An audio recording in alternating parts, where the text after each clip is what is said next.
All right, cool. Are we live? It's loading. There we go. Yo, everybody, what's going on? It's your boy Glenn Lawrence, and I'm back with my brother, Mike Mulvaney. Not related to Dylan Mulvaney or Budweiser. It's got to be clarified every time, doesn't it? It does. We got to let everybody know that there's no relation between you and Dylan Mulvaney. Yeah. And it used to be that politician guy, Mick Mulvaney, too. I kind of don't really want to be associated with any of them. That's right. So today, we're kind of having a little discussion on relationships and what to look for in a wife, because we were talking about this a little bit earlier, Mike. What expectations should guys have for women in a relationship, right? Yeah, and before the wife stage, before they become wife, what should they expect? How do they prove themselves to you? Yes. How do they prove themselves to you? My thing is, well, we'll get to that, but we're also going to talk about a video. We are going to kind of review Ruslan's recent video on the red pill, where he actually Matt Walsh took a clip of Iron Disciples of Rule Zero, which is me, Rollo, and the guys on the panel, talking with James Sexton, and he kind of made a video on that and really butchered it and took us out of context for a lot of things. And then Ruslan decided to make a reaction video to that, so we're going to be reacting to the reaction. Ruslan is just like a reacting video connoisseur. Yeah. What else can he do? And then we're also going to bring up a friend of mine, Smoking Patriot, who is a Christian who's been through a divorce. And I think like Christian divorce actually doesn't really get talked about. And I think it's something that what happens is a lot of Christian guys get divorced, they get zeroed out, they try to get through the church and try to find like help in the church, and the church kind of just abandons them. And then what do? They find themselves on Rollo Tomasi's page and reading the Rational Mail and wondering, why was this not taught in church? Why doesn't their pastor say anything about this? As Rollo's laughing evilly in the background. I just sent my buddy after the Rational Mail book. Oh, did you? Yeah. He's the one. Yeah. We'll save that conversation too. Yeah. So, let's start with the expectations, Mike. What do you think are the expectations of a girlfriend vetting her for wifey material? Well, I suppose to kind of set, I'll just read this screenshot I took. I'm not going to name names because I don't really want to throw her under the bus. But are you talking about that one chick? Are you talking about that one chick that you sent me? I'm going to pull that up because you yeah, I'm just going to read this rant that she kind of went on. And so I'd say like her, I'll just read it. She says, ladies, you should not be consistently helping your boyfriend do what he can do and should do for himself. He's capable. He's able. You're not his mother. Don't unintentionally, quote, train him to see you as someone who is going to make his life easier when it's at your detriment. We see this all the time in marriages where the woman gets resentful because she feels like she's doing everything for her man. Women in a loving relationship are reciprocal by nature. Most men in general are not, to the degree women naturally are. Most boyfriends probably won't argue with you if you offer to do his laundry or cook for him dinner each week. Of course, they'll love it. But ask yourself, does he consistently give to me? Does he consistently fulfill my emotional needs? If the answer is no, stop. What I am not saying is to stop being respectful. I'm saying to stop giving so much. Then question yourself, was I giving so much because I was feeling like my needs weren't getting met, so I was hoping he'd see how much I was giving and then step up in return? And then she was asking for comment, basically. Well, all right. What's your thoughts on that? Because I got some thoughts on that. Well, I like to further context, like my impression of what she's been kind of telling women is you are the prize. Men are competing for you, and you basically just have to show up and look pretty to dates. And Yep. that's your job. Yep. And I was like, that is not, in my view, how it goes. Number one, like I actually responded to her. We talked a bit about it, and the one thing I pointed out, I was like, or she tried to tell me that women aren't competing for men. That competing is quote masculine, and I'm like, what? So like, and then I pointed out to her, I'm like, okay, maybe the bottom portion, like we'll say that bottom 80% of men probably aren't. The women really aren't having to compete for them, but most of the women are after the top 20%. They are definitely competing for those men. Yep. And so it's basically what she's saying is not true, and it's going to set women up for failure, frankly, if they go down that path. Well, the thing it sets women up for failure that want to get married, Yeah. right? If you're a woman that wants to get married, that mindset is definitely going to set you up for failure. Yeah. And some of the stuff I think she was saying was like the one thing she pointed out was like, men should pay for dates. This 50-50 thing on dates is BS. And she was, I agree with that. Like, I'm going to say men should pay for dates. I view that as our job. No, I'm kidding. And I have no issues paying for dates. Now what's crazy is like she was complaining to me, like so many men are kind of the 50-50 mindset that are in like the Christian camp, because that's who follows her. So that's also sort of a problem. I'm like, if you're a guy and you're like viewing it 50-50 on dates. Well, like, let's think about this. Women are the prize, right? Let's just that's what they're trying to say. Women are the prize. They just gotta show up and be pretty. Is that biblical? I would say definitely not. Okay. So since we're speaking to a biblical audience, let's talk about this. 1 Corinthians 11:9 says, "For the first man did not come from a woman, but the first woman came from a man. And man was not made for woman, but the woman is made for man." So men are the prize.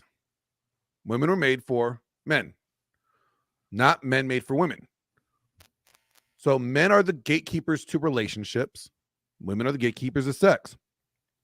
So if a woman wants a relationship, she needs to compete with other women to gain the relationship that she wants. Exactly. Or she's just going to be utilized for sex. And that's what I like reading that. I'm thinking like how, and I did ask her this too, but I didn't really get a worthwhile response. I was like, how is the man supposed to vet? Like, if you're literally saying this, that during the dating phase, your basically job is to show up and look pretty for dates, and that's it. How is the man supposed to know if you're wife material? Like, if that's literally your only job? Yeah, I say, Rollo, what was that joke about? Like the guy, girlfriend comes over and the house is all messy, his apartment's all messy. She starts cleaning it up. Like, wasn't there like a maxim about that, or like a joke somebody said on Rule Zero? Like, oh yeah, I used to like have my apartment all messy, and then my girlfriend will come over, so it's just start cleaning it up, and like, yeah, and it's like, how do you know she's a good homekeeper? How do you know she's a good if you're the guy that says like, you know what, the woman that I want to marry, I want her to be a stay-at-home wife, I want to provide for her, and I want her to take care of the house. How do you know she could take care of the house if she doesn't take care of the house? What experience do you have that she could take care of a house? I guess you're supposed to just observe her apartment and like make some hope. Yeah, hope the best. Hope that she could take care of the house. No. Hey, sweetheart, you know what? You want to come over? Cool. I'll barbecue, but do me a favor and clean up the living room. you know? Well, I think it's more so like some of that stuff, like you should just not even have to say it. You know what's funny? When me and Coco were dating, she used to come over, and I used to like intentionally not clean up. Right? I intentionally have sink the dishes full of sink or dishes in the sink need to be vacuumed, need to be cleaned up, and she would just come over, make dinner, and clean up. I mean, that would be what I would say is perfect. Now, Like what she's gonna point out, and I don't have enough experience to know if she has this is validity or this is like a valid argument, is that some boyfriends are just gonna take advantage of that and like just kind of string her along and take advantage of her doing stuff like that. But I don't see that in any circle of my influence or of people in my life. Like, maybe it does happen, but and I think that was the point she was kind of making in that, like, oh, are you doing all this stuff for him and you're not getting anything in return? But then it's like he's literally paying your life. Like, okay, Yeah, it's like, okay, so let's just run down some green flags for a girl, right? She's not dressed like a whore. Right? 1, 2, when you come over, when you bring her over your place, she actually takes the initiative to tidy it up if it needs to be tidied up. Like, or she just asks you, like, hey, do you want me to help you out and clean up a little bit while you do whatever? That's initiative. That shows that she actually likes to be in a clean house. mm-hmm. So when she There takes are, it, I mean, that's the other thing. There are some chicks that are super messy. You're never going to see them clean. exactly. So when you see that, when you see how she behaves and how, is she always arguing with you? Is she agreeable, or does she always, want to argue with you? I think that's another thing the guys need to look at. What is a virtuous wife? What's a capable wife? The Bible says there's not a man that finds a virtuous and capable wife is like rare like rubies. Mm-hmm. So most women nowadays are not worth rubies. I mean, Yeah. Well, they're and I think, barely like the specifics of the action, like I don't need her to clean my house. I keep a clean house anyway. But it's more so like, is she the going to desire find, to. yeah, is she going to find ways to make my life easier, support me in ways? It doesn't need to be cleaning, like or even cooking for that matter. But can she find ways to like involve herself in my life that helps, like supports me, is really how I Yeah, would view it as the big green flag. exactly. And if she just if this chick is saying that women just need to show up and be pretty, I will say she didn't literally say that, but that is my read on it. yeah, no, I read it too, and when we were talking, I wanted to. I told you, like, I'm going to go off on her. But it's like, so you're basically saying there's no expectations for women other than be pretty. Yeah. Rollo says show up naked and bring beer. I don't like beer though. It's just one of those things that, like, so there's no expectations of women whatsoever. You don't have to, you don't worry about, keeping him happy. It's like, how do women keep a man happy? How do you keep a man entertained? Showing up and being pretty is not going to keep a man entertained. All right. Hold on. We got an interruption here. Oh man, the guns are out. Yeah, the sun's not out. No, all this conversation is making me think of a video that I did. I was riffing on not too long ago, and it was this black couple, and the man and the woman were not married, but they were going to, like, I guess, get married or something. Oh, and well, no, it wasn't the vows. That was a different one. Although that was pretty pathetic. But no, this one was a man and the woman says, or the man says to the woman, says, "Am I marriageable material?" And she's like, "Well, you still have to, make X amount of money. Mm-hmm. You gotta be jacked. You gotta love Jesus. You gotta love this. You got, like, there's this laundry list of stuff before I will consider, wanting to submit to you, right? I won't become the kind of, essentially the conversation, I'm paraphrasing, but the conversation was, I won't become the kind of woman that you would marry until you become the man that I would marry, right? But the problem with that is the man has to do it before the marriage.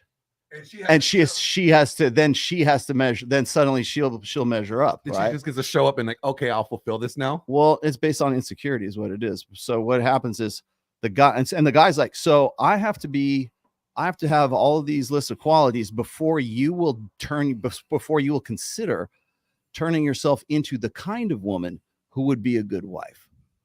So I'm the one that has to be the good husband or the high value guy before you will consider doing anything for me, like before you will do anything like that. I said, so if that's the state of men and women right now, how are men ever going to be able to vet a woman who will not become the kind of like you'll never be able to tell? Yeah, you won't know. Because, and I would argue that the whole reason for that conversation in the first place is that's the biggest red flag. It's like if she's not already there, if she's not already preparing herself to be somebody who's worth a long-term commitment to, then if it's like, well, I haven't met the right guy. Well, the right guy is what? Well, I'll become the right woman for the right guy. Yeah. No, you have to become the right woman before you meet the right guy, because the guy you expect to be the right guy has to do the same for you. Yeah. So it's not like meeting people halfway. It's in fact that's the especially when it comes to Christian marriages and stuff like that. You want to talk about secular worldly shit that like enters into I guess the sexual marketplace, Christian sexual marketplace, for lack of a better word, there is this secular, feminist, gynocentric expectation of hubris on the woman's part. So there's already that. Dalrock used to call this a spirit of rebellion, like Eve's spirit of rebellion, right? I won't become who you want me to become until you're already who I want you to be, and then I might. Then conditionally only as long as you stay that dude. I was gonna say they gotta stay that, but they gotta also keep improving. So then it's like, yeah, exactly. Like your burden of performance, it's a never ending. That's why whenever we'll be on the show or something, and some woman will say like, "Oh, well, I love it when a man is vulnerable." No, you don't, because the burden of performance doesn't stop after marriage. And the moment you show any sign of weakness, the moment you show any sign of, not just weakness, incompetence, inability, you got to learn something, you don't get it, you have to actually like stop and God forbid you need to defer to another man who is more experienced and more competent than you are, because now he's the one who's outshining you in your own home with your own wife, because she still won't become the kind of woman who submits to you because you had to go and defer to a guy who was higher on the food chain. I mean, it could be plumbing, it could be electric, it could be just something that you simply don't have any skill at because you never had any chance to learn it.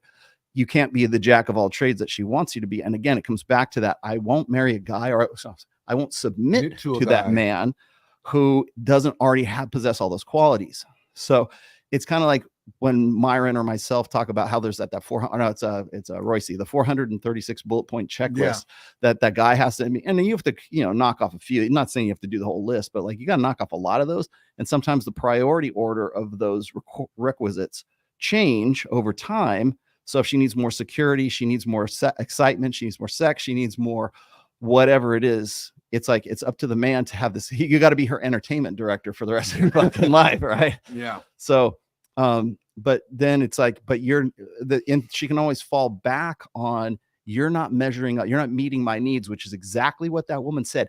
Everything in that you just read is straight out of like feminism 101. Your needs have to be met. And if they're not being met, then you should never convert yourself into the kind of woman who would submit to a guy who wouldn't meet your needs in the first place. Yeah, I saw it. All right, I'm out. 6 a.m. Come get me. All right, 6 a.m. All right. Thanks for the input, Rollo. But it's also like, I kind of view it's not Christian, because ultimately we're called to be selfless, and that part of that means is when either party is not measuring up, like that doesn't mean your job is done. Like if I'm as the guy and then she's not doing her part as my wife, that doesn't mean I stop loving her and like fighting for her. It's like, and vice versa. You look at Ephesians, nowhere it says it's like there's no clause out of loving your wife. You get to stop loving your wife when she stops doing the dishes. It doesn't happen, right? It says that, And it doesn't say you get out of submitting to your husband when it's convenient for you. You know, it says submit to your husband in everything. So like once you're already married, no, guys, you don't get to stop loving your wife. Once you're already married, you don't stop being submissive. It doesn't turn into I will submit when I feel like it, when it's convenient for me. No. I also think because we live in a different time with how we mate select. So like if we think about the old days, like they didn't have these dating periods of vetting and whatnot. Like you had families heavily involved. And I think, you know, if I had to guess, like the majority of women were probably decent wife material just because if they grew up at home, they're kind of trained on how to be wives, etc. And then you're going to marry them with the family's involvement in that selection. So I would think like there's not this, the man didn't have to sit and vet this woman like we do today. Whereas today we have this vetting period. She could have grown up in some messed up, broken home, has no idea even what being a wife means. She's probably went to university and thinks her career is more important than anything. Like there's so many landmines to try to, you know, uncover in the vetting process today. Well, let's talk about that for a minute, Mike. Like, you're a Christian guy. You're obviously not looking to date secular women, right? You're looking for a Christian, someone that you're equally yoked with. So let's talk about like your experience a little bit. I mean, obviously you're still single, so you obviously haven't found the one that you want to, you know, invest in. What has that market been like for you? Oh man, I know JR in chat, he can help weigh in on this too. But I would say there's different groups in the Christian community. You got probably the biggest group is the Epiphany Stage Christian girl. Oh, so the one that already went through her whole phase and found Jesus?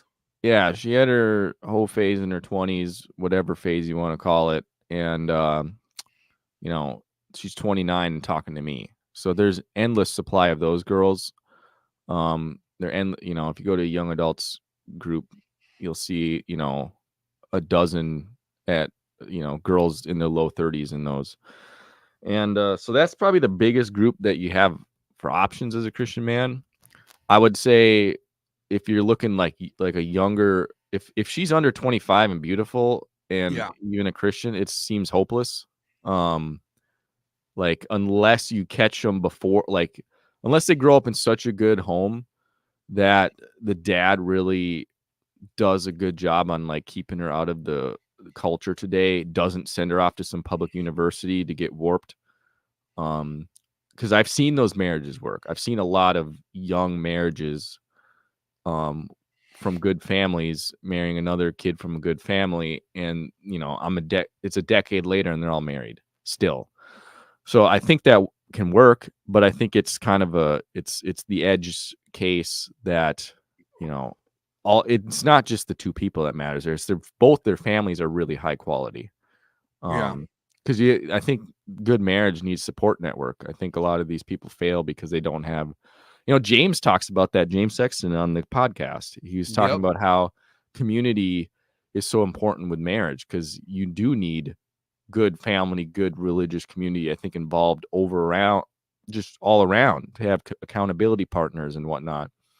So I think that's lacking in a lot of these circumstances. And then, you know, there's just a lot of Christian and label girls, you know, and that applies definitely to men too. That applies to a lot of Christians. I kind of always say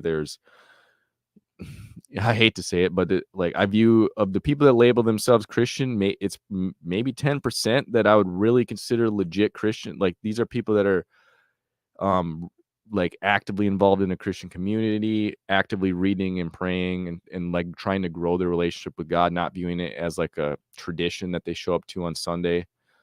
So I think that's a small pool of people that you're sifting through. And I do feel bad. Like I view it as a guy, because you're the spiritual leader of the family, that you can be a little more lenient on like her, you could say spiritual maturity, because you're going to lead her. Now, the girls that are really spiritually mature, like they're not going to want to lead their man spiritually. So they, I think, it's a tough one for them because there are not many men, I would say, that are ready to lead a family spiritually. Well, I So agree. I agree. I think there's not a lot of men ready to lead. I think people again, when we talked about this before, I don't think a lot of men are ready to lead because mhm. I don't think they have their walk right. They haven't Yeah. established a firm walk yet, and they haven't established a solid frame what they want, and they kind of get stuck in oh, she touched my pee-pee. Yeah. She's wifey. And if we're just setting, look, guys, the bar is so high for us. We got to be the provider, the protector, all these things, and we got to be their entertainer. We have to be their counselor. We have to comfort them when they're on their period. We got to bring chocolates and watch these sappy ass movies. We got to do all this stuff. And if we're saying the only expectation we have for them is that they're pretty and they touched your pee-pee, yo, our standards got to change, Well, a lot of men they're dating from a place of lacking, so they're gonna, their standards are gonna be low. But that's the other part of the requirements. Like I kind of view it as today versus the past. Like I just think about my parents' even relationship, but today it seems like not only do you have to, as a man, fulfill all the male roles, but you also seem to have to be like a female best friend to them.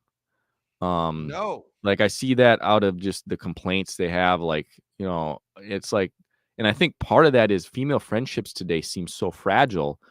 So few of them have like close quality female friendships. And so I see so many, they get in a relationship and that man is their everything. They don't have female friendship outlets for stuff. So they then need him to be the female friend too. So I see that I was thinking about my parents are great. Their relationship's great. They have a unicorn marriage, and I think about like their roles in that, and I'm like, my dad was never my mom's female friend. Like they didn't. The expectations out of that generation seems way different today, and even what I see in that older generation, what some women will put up with, the women in my age, they'd be gone in 2 seconds. Their commitment levels, I think, of that older generation, even though the divorce rate isn't great in it, seem higher than the ones today. But the jury is out on it because we don't have a lot of years of marriage data, and the marriage rate's so low anyway. Yeah. And JR just said in chat, a sneaky amount of Christian women who are unknowingly feminist too. And that's are they unknowingly feminist? Because if they're Christian women, they cannot unknowingly be feminist. I mean, you got to think about if the environments are growing up in. They're growing up in a feminized They have church. a Bible. They have access to a Bible. Okay. They could read the word. Okay. Nowhere in the Bible does it talk about egalitarianism. Nowhere in it talks about feminist as a positive thing. So how can you be? I think being a Christian feminist in any realm is an oxymoron.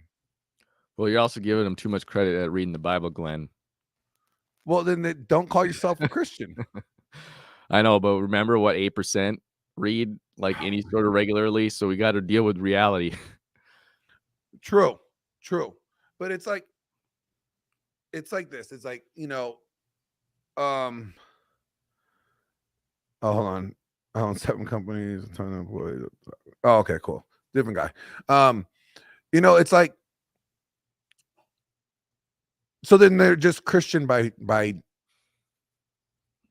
well, they're label. They're kind of, they want to be spoon fed from Sunday sermons. They don't want to put in the work reading and studying themselves. And so then don't call yourself a Christian. Just say you like Christianese. Yeah. Let's just be real. Like a lot of these. So if we're gonna take this, a lot of, then if we're gonna say what 8% of people are really Christians because they actually read their Bible. right? I wouldn't say that though, because we still gotta be like, what's a Christian? Number one, it's not for us to judge. Number two, True, it's not for us to judge, you but know, at the same time, their acceptance of Jesus is ultimately what matters. I can see people accepting Jesus and really not touching the Bible. It is what it is. You know, they're gonna struggle from it. so out of all the divorces that take place, right, in these Christian divorces, I wonder how many of them those women actually read the Bible. Probably very little. I mean, we know it's very little because I think it's like 8%. I want to bring up Josh at this point. Let's bring up Josh because he's a Christian guy that actually went through a divorce. I went through divorce too. You guys already heard my story, but let's listen to Josh talk about his Christian divorce from his Christian wife. Let's bring Josh. He's on deck. He is. Hey, Josh, how you doing, man? Oh, I'm alive and kicking. How y'all doing? Doing good. So do you read your Bible? Yes, I do. I not like every day, but the habit is increasing with regularity. So I read it about 3 or 4 times a week, but well, you're in the 8%, brother. I think that 8% stat was once a week. So that's right. Yeah. And usually it's on my lunch break at work. I'll like get done eating lunch. I'm like, I still got about 5 minutes. Let's just see what. Let's see. And it's always on my phone, obviously. Although I could probably keep a physical copy in my office. Just probably would be better. Yeah, no. I try and read it. I ain't no expert. I will never claim to be an expert, but I try and read it to the best of my ability. And something I always do. I don't know if you guys do this, but do you guys pray for the Holy Spirit to kind of guide you to? Oh, that the Holy Spirit will kind of just guide you to maybe a book or a chapter or even a verse, and you don't know why. And you won't know why until maybe way down the road. But you'll read it and you'll be like, "Huh, okay," and then you'll find it applicable at some point down the road, and you'll trace it back to that moment. Yeah, I would say I ask the Holy Spirit just for like discernment in my reading. Like sometimes, especially on the more gray area stuff, I'm like, show me the right answer here. I don't want to, especially if I'm speaking about it, like I don't want to be wrong. And I think the scariest thing would be to be viewed as like a false teacher in some sort of way. So I really ask for discernment when I read and study. I'm with you. You've been divorced before, and let's talk about. And you were divorced. You didn't marry a heathen. You married a proud Christian woman, right? She claimed to. I mean, she went to church regularly in California, where she originally lived, and everything. Mm-hmm. So by at least on paper, yes. At least on paper, yes. There's a lot of those paper Christians. And then what about, you said before that you knew a lot of Christians that got married like young and then they're no longer. Mm-hmm. Yeah. So I went to a Calvary chapel, and oh, good Lord, this is going back to so the time frame would be 2007 to about 2007 to 2010. So that 3-year period. Our church at that time was between 10 and 13,000 people.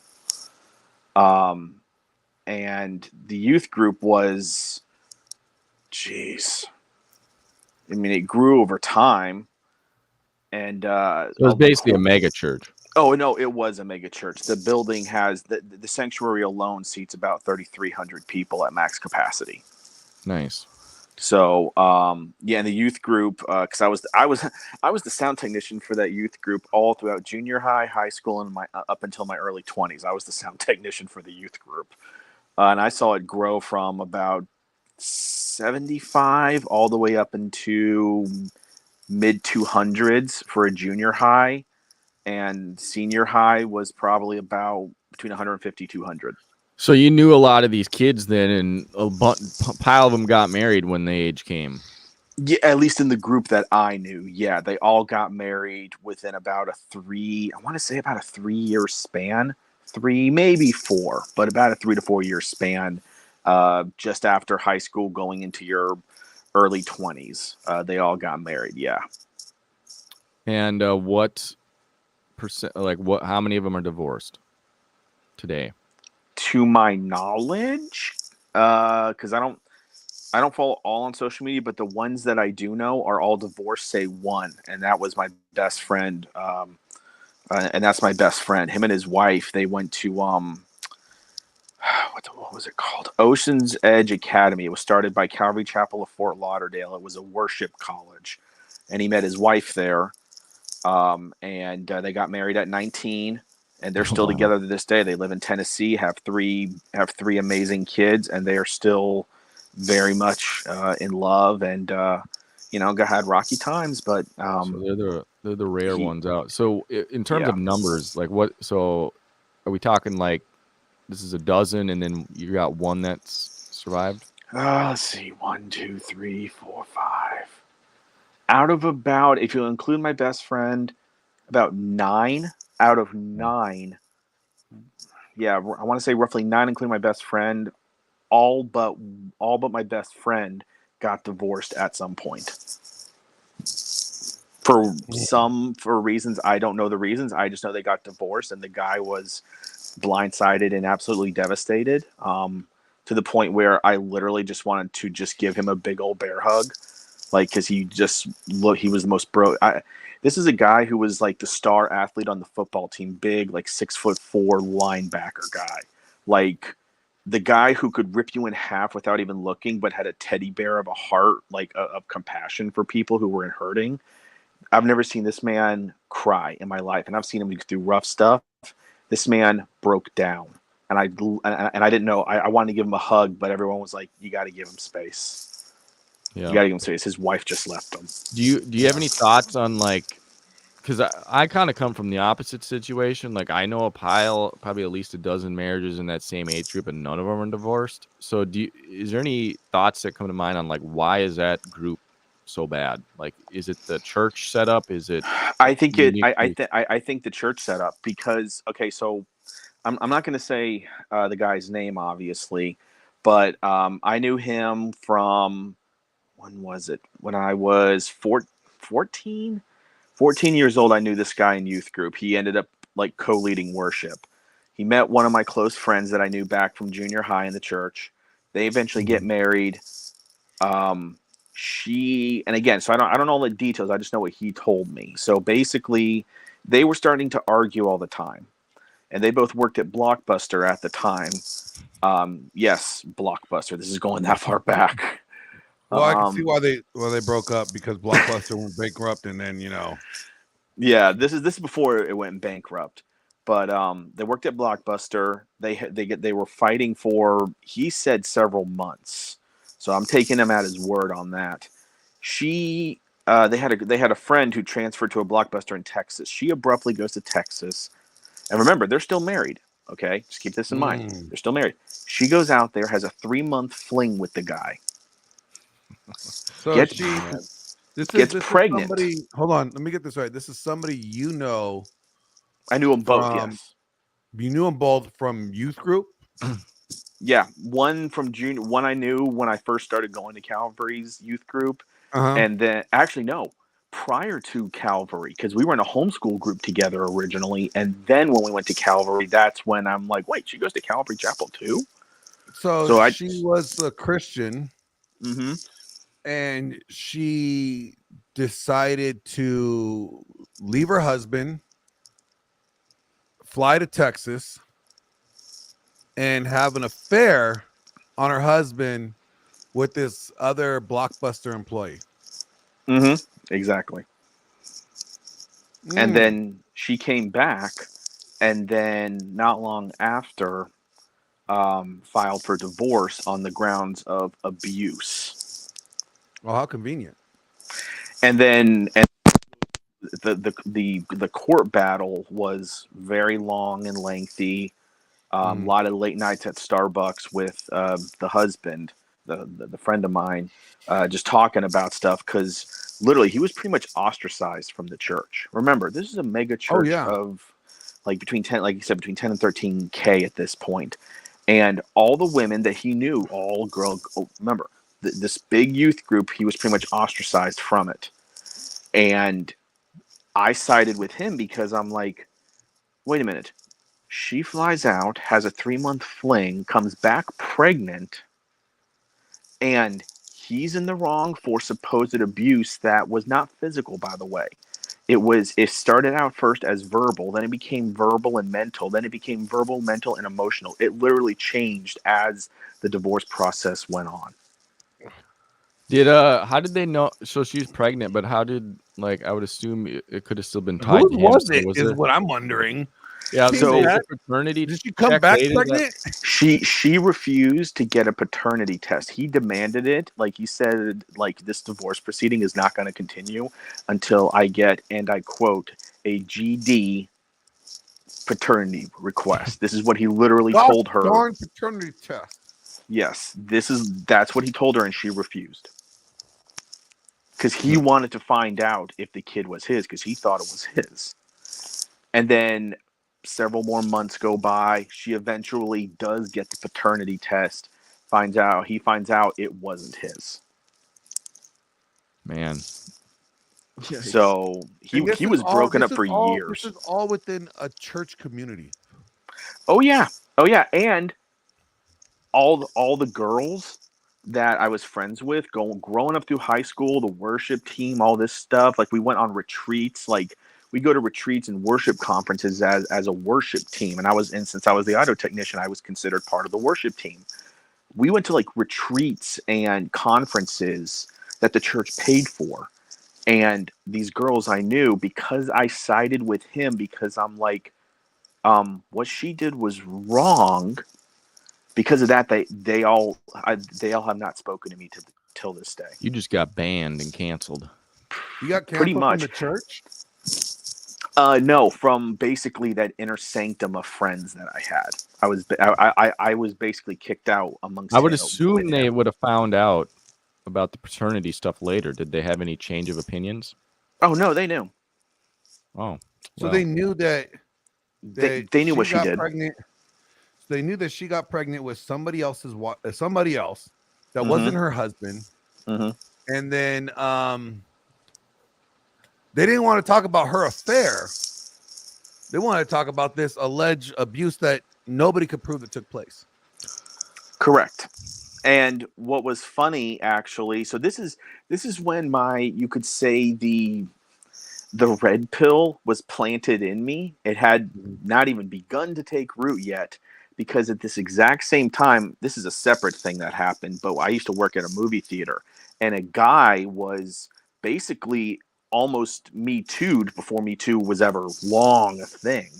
Like, so that happened while my friend was going through his thing. So I have these two things happening at the same time, and I'm like, wait, why are women doing this? How can women be this cold and callous, especially women who claim to be Christian? Stuff wasn't adding up, but I was starting to ask questions, and because I was asking questions, people didn't like that. So I want to get back to what you think is like the root, because obviously that is a pretty awful divorce rate out of a Christian youth group. Like, what is your view on like why this is happening?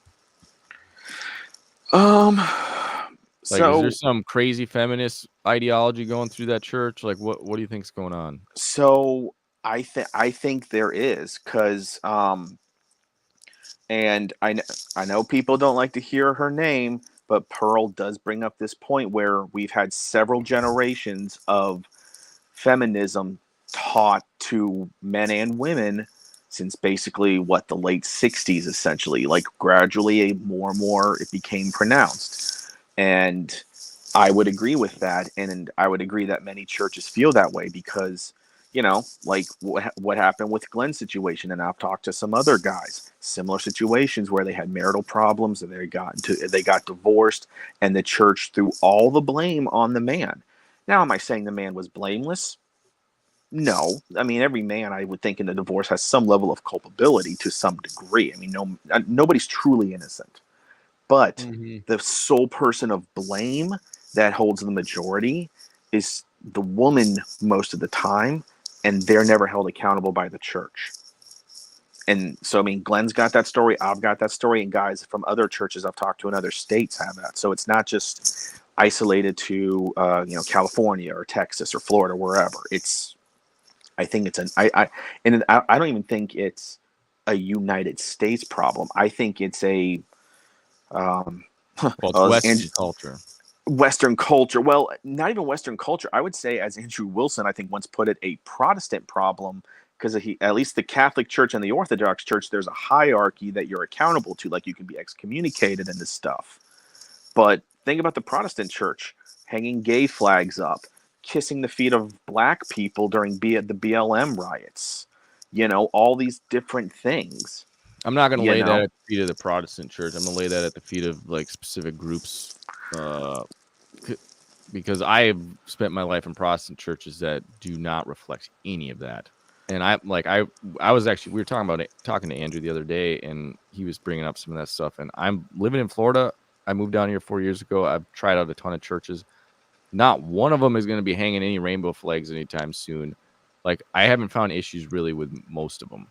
Like, some of them are a little bit TED Talky for me for like sermon wise, but yeah, the only church I found that was like that was, granted, it was a satellite campus, but it was Elevation Church. yeah, well, that's that big mega church. And I kind of doubt, like, will Elevation, I don't think they're hanging any rainbow flags. No, but during the BLM stuff, they had he called himself a pastor, but this man was a literal activist, and he kept bringing up, have you guys ever heard of this? That's what a lot of these now, like, pastors have become. They become more activists, and rather than pastors, they become influencers rather than pastors. That would be an influencer, because it's social media now. They have become more influencer rather than like just preach the gospel. They want to,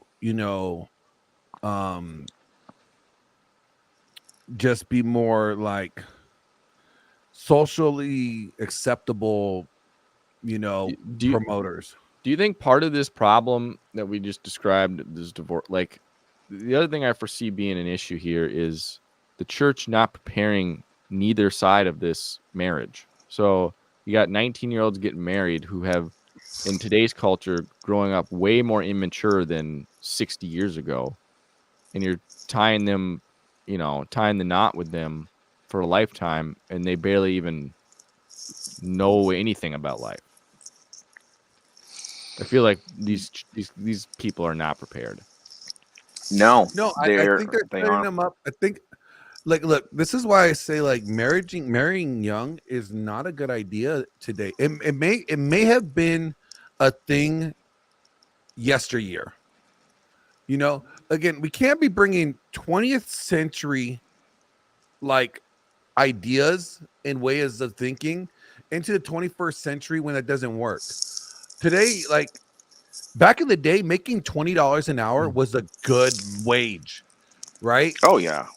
Today, making $20 an hour, depending on where you live, it's like you're just above broke. Yep. So it's like, you can't take, like, well, I got a good paying job, I can make $20 an hour. Yo, that was last century, bro. That's not a good enough job.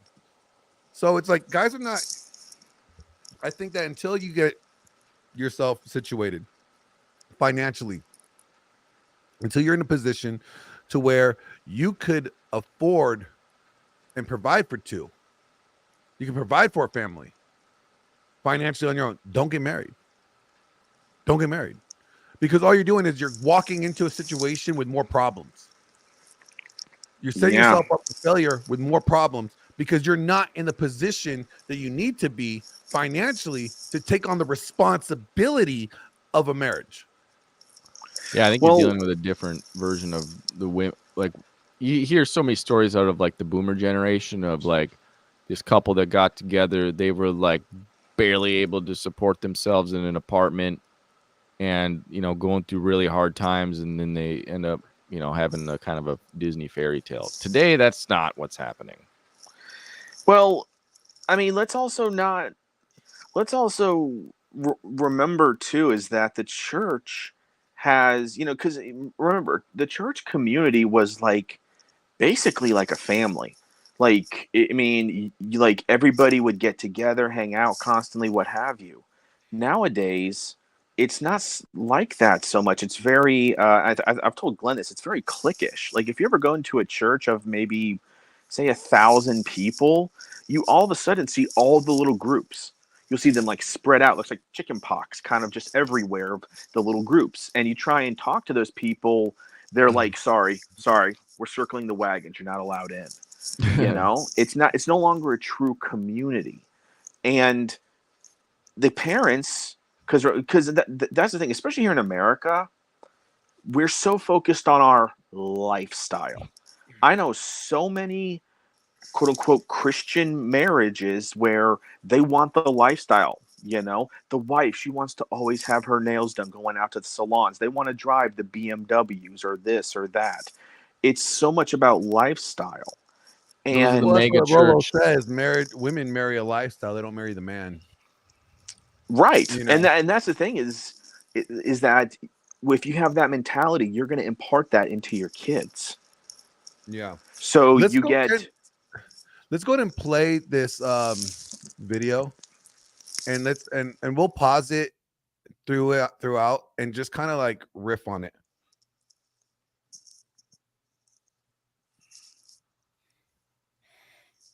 This is our good friend Ruslan, and he's going to be responding to basically reacting to. Do you have a Matt debate Walsh. coming up?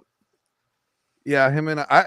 Honestly, I just messaged him on Twitter and told him like, "Hey, yo, if you want to come on, you're more than welcome to hop on and listen to some Christian guys talk about the problems that they're having." Since he apparently says he doesn't see this problem, and there's this problem that we're talking about, that the people in the chat that are responding about, that are mentioning, he doesn't talk about this because he says he doesn't see this problem at all.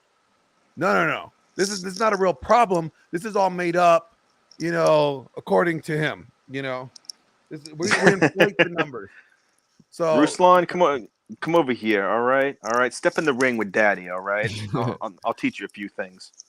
All right, I am going to play this and mute you guys. Well, I don't need to mute you, but here we go. Because it's the bedrock of civilization, so it deserves defending. And I defend it because it's under constant attack, so it needs defending. And one of the most troubling developments in recent years, which we've discussed on the show in the past, is that these attacks are increasingly waged not just from the left, but from certain noisy segments of the right. It's crazy that marriage is now being attacked by both sides. That's never happened before. The red pill and the liberals got this in common too. I tell you, man, if this ain't feminism right reversed, there. I don't know what is. As well. Some first of all, the red pill is not attacking marriage. We don't attack marriage. We tell guys that, marriage is not, the way that we're doing it today is not in guys' best benefit, his best interest, unless you have yourself situated, unless you have things set up. Okay. It's not okay for guys just to run into marriage blindly. Right. But he wants to have guys run in blindly and not be prepared. And to sit there and say that, like, oh, the red pill is against marriage. No. And he did say we're just feminism in reverse. No, we're not. We're not feminism in reverse. We're saying, hey, guys, before you get married, look at this information. Do what you want with this information, but look at it. What do you got to say to that, Mike? You were talking about that earlier with Rollo. I think he misspoke and meant to say like two sides of the same coin or something like that, because feminism in reverse makes no sense. Yeah.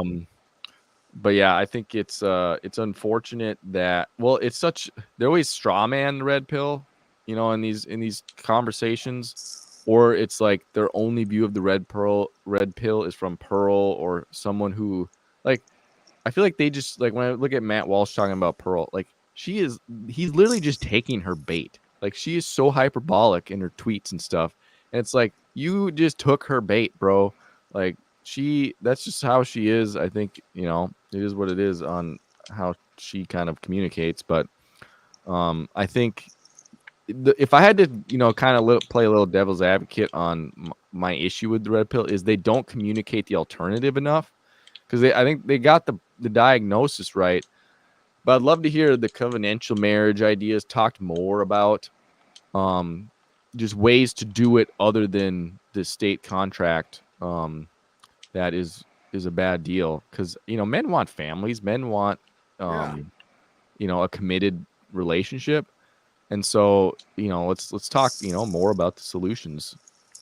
And it's like, there's the problem with the way that we do marriage today is that, one, it puts guys on the financial hook. And okay, if that wasn't bad enough, look at the suicide rate.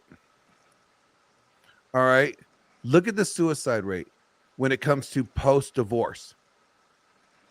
If men and women were equal and their experiences were equal, then you would see women committing suicide post-divorce at the equal rate as men do.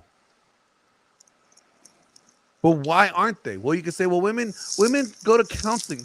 Sure, you could say that. But women are also not ostracized from their churches. They don't get their families ripped apart. They don't lose everything they worked hard to build. No, most women get to take that with them. Well, and this is something, and I've actually debated people on Twitter about this when they talk about the red pill.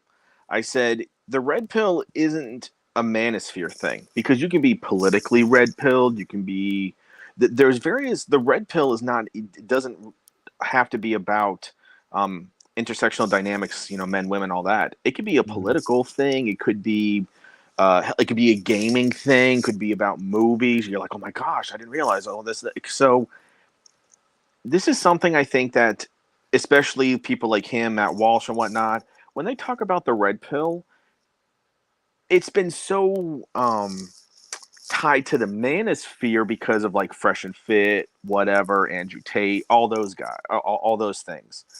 But at the end of the day, the red pill goes back to the Matrix, and what if you took the red pill? What did it do? It awakened you to reality. That's all it did. So at its core, when you take the red pill as a man, you're seeing the realities of, hey, marriage is a crapshoot. You're playing roulette. You have one chip, okay, and you have to place that chip on your certain thing. And like we're talking about prior to going live, back in, say, maybe the 1940s, all you had to do was, if you played roulette, put it on red, you put it on black, you put on there. You had a 50-50 shot of finding an amazing woman. Nowadays, you got all the combinations now. You have all the numbers. You have red, black. You have this quadrant. You have all this stuff now.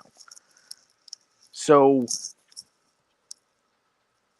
the red pill is just simply saying, hey, wake up. Here's reality. It's saying look at the reality of things and then make your decision. Right. Like, I encourage marriage.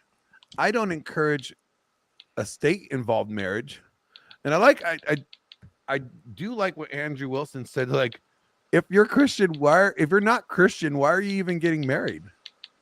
Like you can say tax benefits, but there's other ways around it.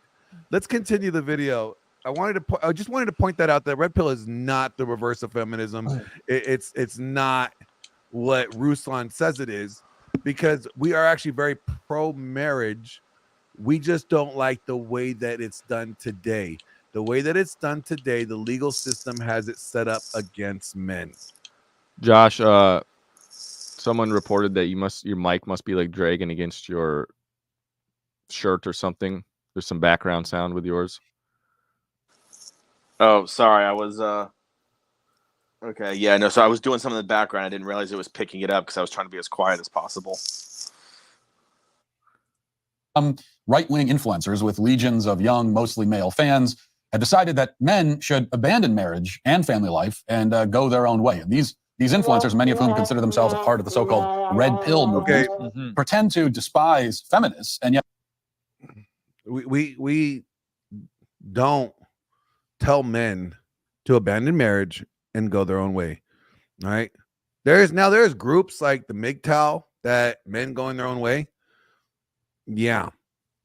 There's those groups in the manosphere, if you want to say that, but that's not red pill. They take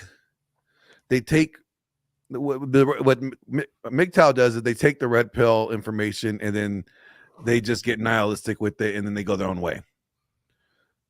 We're very much pro-marriage if done correctly. We want guys to vet women out correctly. We want guys to have expectations and standards for their women in their life so that they could make sure that they're getting themselves into a good relationship that's worth marrying.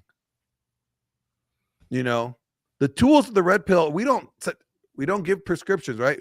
Now, me and Mike, we give prescriptions. We have a very biblical prescriptions that we give, but we don't. I'm all about prescriptions. Yeah, we'll give prescriptions, but the red pill doesn't give prescriptions. So let's continue with this video. And it's cheesy sound. Yet have essentially arrived at the same conclusion as feminists, which is that we should give up on the family. The two sides hate marriage almost as much as they hate each other. Oops. Now, one of these influencers is a woman named Pearl Davis, who has garnered a relatively large following on YouTube and various social media platforms. She's in her mid-20s, single and childless, and yet full of opinions about modern marriage and family life, a subject that she... I always find it funny when people point out that about her. I think she has the right to her opinions, but I just always find it funny when people point out, like, she has all these opinions about marriage and family, yet she's single and childless. She has no personal insight into whatsoever. She spent the past few days on the internet complaining about quote-unquote trad cons like myself, who she says promote the nuclear family despite not understanding what it's really like. Yes, we men who actually have wives and children don't know what it's like to be married, but a woman who is not married and has no children does know what it's like. In one of her tweets, she wrote, quote, "The trad cons push marriage because they aren't old enough to know better." Hey, did you get the Google Fi phone plan yet? Oh, man. No. Hold on, don't worry, we're going to skip through this. They don't know the reality of what they're pushing. The trad cons push marriage because they aren't old enough to know better. Aren't all of us? Everyone here is older than you, Pearl, and everyone. Myself, at least, I mean, I've been married almost 16 years. I don't know how long they've been married, but everyone posted here is at least half a decade older than you, and probably have been married a long time. So I'm not tracking how. This is accompanied by a picture of myself, Ben Shapiro, Michael Knowles. We aren't old enough to know better and don't know the reality of what we're pushing. Yet a woman who is younger than us and single does know better and does understand this reality. Another post, she goes on to say that marriage is a terrible deal for men, and she later explains, quote, "Would you ever sign a contract that fails 75% of the time where your business partner is paid to break the contract? Why would you encourage men to sign that contract until the terms are fixed?" I love the way he meticulously goes through and addresses these numbers. The issue, one of the biggest issues with the red pill is their selective use of data and how arbitrary it is. It's like when they feel like using data, then they're going to use it. And then when there's data that's thrown in their face, it's clearly in contradiction with some of the nonsense they push, they will say that the data is funded by wokey liberals and it's wrong. So it's very selective in terms of that. And a lot of times the data they use, they don't really even double check themselves to look at what studies. It's just like the same parroted talking points oftentimes. But there is some data they use that I would agree with. But a lot of it, when it comes to this specific conversation, is just completely parroted and usually nonsensical. Just to learn that marriages fail at a rate of 70. So any data that he says that red pill brings out that highlight negative women behavior and divorce is hogwash. Not good data, but his is. Come on. Josh, I think you whatever sound. There's some sound. Hang on. Give me 1 second. I mean, because I'm using a corded headset, so it might be brushing against my shirt. Let me go to earbuds. Yeah, that's Give me what's 1 going on. second. You know, it's like Well, the, I get what so I will agree with him in some sense on this, because what Matt Walsh goes into, that part of it does make sense to me. Like, I think it is disingenuous to say the divorce rate's 50%. This means your marriage itself has a 50% chance of failure. I don't think that's true. no, it's not true. The divorce rate is 50% or 56%, right? Does that mean you're 50%? You have a 56% chance that you're getting divorced? No, that doesn't mean that. But that doesn't also mean that you have 100% chance of success, because what they fail to talk about is like, a guy could do everything right, and a woman could still want to divorce you. I mean, Mike, you and I have talked about somebody recently that gave his wife the good life. She doesn't have to work. He provides, good husband. And she just doesn't want to be married anymore. She missed out in her 20s and she wants to have the whole life. She wants to go through her. She wants to make her own mistakes. Yeah. I heard that. And it's like, so even when a guy does something right, there's a failure rate. And what we're saying is that the marriage laws are not equal or beneficial to men at all. They're actually weaponized against them. And that's what James Sexton talks about in the video that he's going to be referencing here. Yeah, but that's where I go back to the solutions part. Like, I think if the red pill sat and talk about solutions, which we've talked about a lot on covenantal marriages and having the church take over this stuff, then what can Matt Walsh say about the red pill? Like, if we're telling them to go get married, just leaving the state out, like, what is their argument? Problem is, they only just see the marriage, the crapping on marriage the whole time. And then they read, they're not going to sit and listen to the 3-hour podcast. So they're just seeing the clips or what's on Twitter. And then that's their perception. Yeah. Well, here's the thing, too, is that this is something, and I don't know if there's data to back this up, so this could be complete hearsay, is you could say, okay, you're married, but is it a actual marriage? And what I mean by that is are both people generally happy? Is there a regular enough sex life? Is the woman being submissive and respectful? If it's one where the guy they're married, like in asterisks, but the guy hasn't gotten any in 6 months, the woman's always bossing him and degrading him, and he's working all the time, but they don't want to get divorced because they just don't want to go through the process. But for lack of a better term, it's a very bad marriage. Like, well, that's the point Pearl was trying to say in the tweet. Like, 50% divorce, probably 25% of the remaining marriages are that, and which is fair enough. But I also think if happiness is your goal out of marriage, then you better not get married. well, no, I mean, I'm not saying that happiness should be it, but at the same time, if the marriage is essentially only together because they don't want to go through the divorce process, because they don't want to go through all the bickering and fighting over assets, but for pretty much in every other way it's over, can you still even call that a marriage, though? Like, you're married still according to the state, but you mean kind of like Will Smith and Jada? Yeah. I mean, trust me, I know. How about kind of what that's Hillary? like. I just called him Hillary. Oh my God! Who'd you just call him? You did it. With the B and the H. That's amazing. Bill Clinton and Hillary. I'm pretty sure their marriage is not a marriage. Oh no, it's not. It's a business relationship. Mm-hmm. Yep. Let's go back to the video. Hold on, Josh. I want him to get cooking. Let's let him 5%. cook a little bit. The figure that people like this normally use is 50%.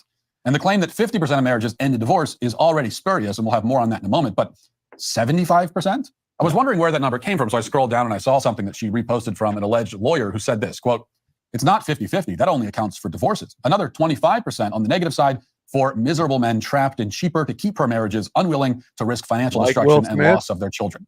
75% chance of a devastatingly bad outcome is just a bad plan. No sane person would enter into a commercial contract on such terms." The math isn't math in here. So one, Hey, Oh my word. did you get the Google Fi phone plan Ads yet? they stick Not in in this time, video. Alice. We're ping-ponging. I just thought. You gotta they're join claiming the that premiere. it's 50-50. I am not buying your marriages crap. fail 50% rate, which we're going to get into why that's complete nonsense. But two, then he says add another 25% on the negative side for miserable men trapped in cheaper to keep. So is he saying that out of the half of marriages that fail, that the other half are in cheaper to keeper marriages? So basically what he's saying is 50% of the people who are staying married hate it? Is that what he's saying? Or is just the math bad? And he's saying out of the 50% that stay married, 25% out of the 50 are in cheaper to keeper, which means that the number wouldn't be 75%. It'd be like 62%, right? But right, nevertheless, I'm not sure how they came to these conclusions or where they got these numbers from. Now, I did ask him where he got this 75% figure from. Apparently, the magic statistic fairy came and whispered it in his ear. Now, for her part, Pearl later tweeted a picture of Pierce Brosnan with his wife of 20 years, and she questioned whether the marriage counts as successful since Brosnan's wife has put on some weight at the age of 60. So apparently, even this whole idea that like if a woman puts on weight, therefore the marriage is not successful is kind of gross, because women do this thing where they have kids and they put on a weight for that, and not all of them bounce back. A lot of them do, like especially if you're breastfeeding, you could definitely bounce back fairly quick, but not all women bounce back. Not all women can breastfeed. So the notion that because a woman puts on weight that therefore the marriage is suffering, when most people in marriages go through ups and downs and go through times of maybe gaining weight, especially with dudes and women, right? So even if they're happy and have remained married. Pause right there. All right. So yeah, marriages go through ups and downs, right? We all could agree to that. Marriages go through ups and downs. And sometimes, weight gain is a problem. Why is that a problem? Because if she doesn't work out, she doesn't keep herself up, she's not a beautiful wife. That may be a turnoff for her husband.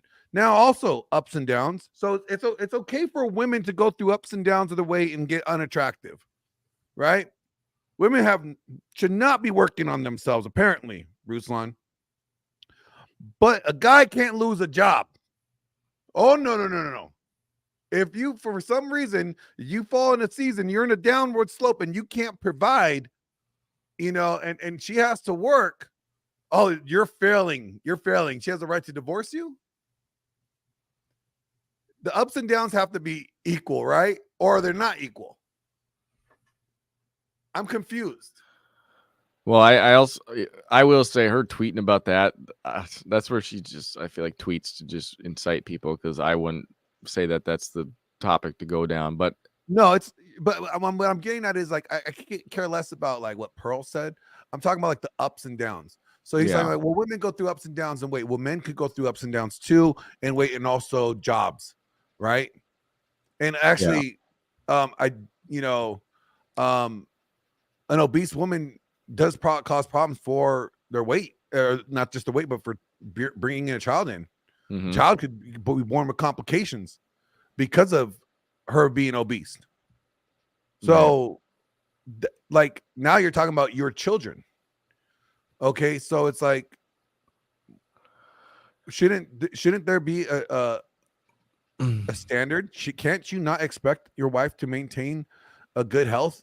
I think it's completely reasonable if you're giving her like the TradCon life of she's not working and staying at home with the kids or whatever, because she's got the time to deal with it. The problem is the average guy, it's dual income homes. She's having kids, also working 40, 50 hours a week. And that's the circumstance where if she gains weight, like, good luck, dude. Like, you're not providing for her in the way that she doesn't have to work, and you're reliant on her income. So in my mind, I'm like, doesn't surprise me. Let's just put it that way. Yeah. Hey, Mike, by the way, before we go back to the video, I emailed you a link I want to throw that up after they get through this whole divorce thing. Well, and something when it comes to the whole baby weight, like what Ruslan was saying, um, will a woman ever completely shed the baby weight? So let's say, for example, I don't know sizes in relation to women. Let's just say a woman who's physically attractive is a size 10. Okay, let's say after the baby she goes up to balloons up to say a size 16. Okay, will she ever get back down to a 10? Maybe Yeah, not. She might get down 10. to an 11 or a 12, but will she ever get back to that 10? Some women, yes. I Some no. know. There's lots of chicks at the gym that call such BS on women complaining about Yeah. that. My They'll- wife is a size 0, so I mean, you know, a couple of the most beautiful girls at my gym have kids, and they're like, Yeah.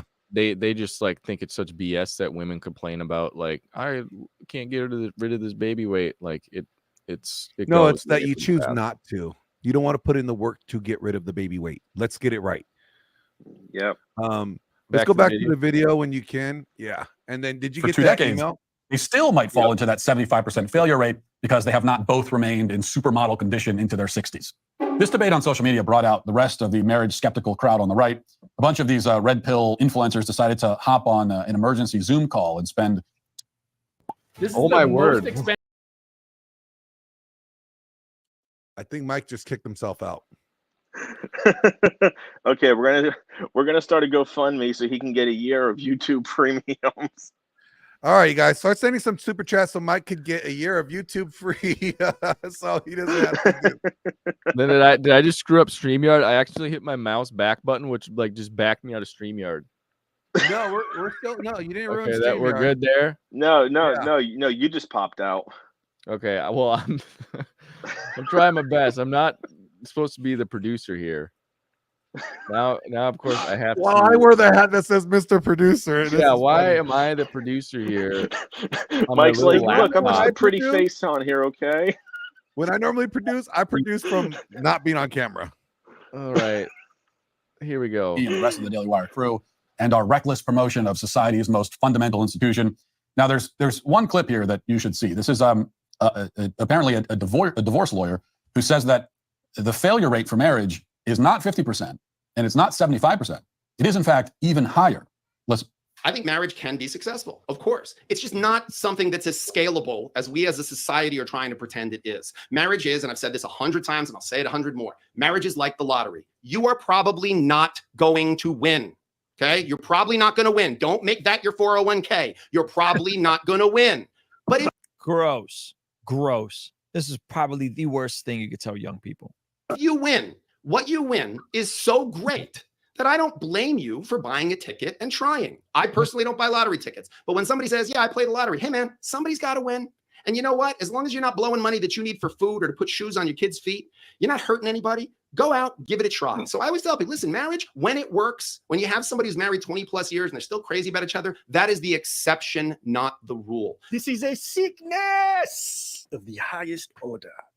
That's just gross. By the way, shout out to Rollo Tomasi, who's been married well over 25 years. The irony of him sitting there. But when you do it, it's phenomenal. It's phenomenal. So why not buy the ticket, take the ride, but have a prenup? Wear a seatbelt, guys. You can be a safe driver, but wear a seatbelt. So a happy marriage, he says, is like winning the lottery. And the thing about the lottery is that almost everybody loses. This is a perfect summation of how this entire club views marriage and the message that they're sending to young men in particular. Sure, it can be great, they concede, but only if you're insanely lucky. Everybody else is screwed. Where is the personal responsibility in this conversation? Why is it that the people in the red pill never seem to take any personal responsibility? Why is it always luck? Why can't it be a byproduct of good decisions? It's a very fatalistic, nihilistic approach. It's all about personal responsibility, Ruslan. But there's two people in a marriage. It's not just one person in a marriage. So a marriage can fail when the wife doesn't do her part. Ruslan. This is we talk about being disingenuous. this is a really disingenuous statement to say it's about where's the personal responsibility. You're right. Where is it on both parties, not just the men? What the church doesn't hold women accountable. We're seeing that now.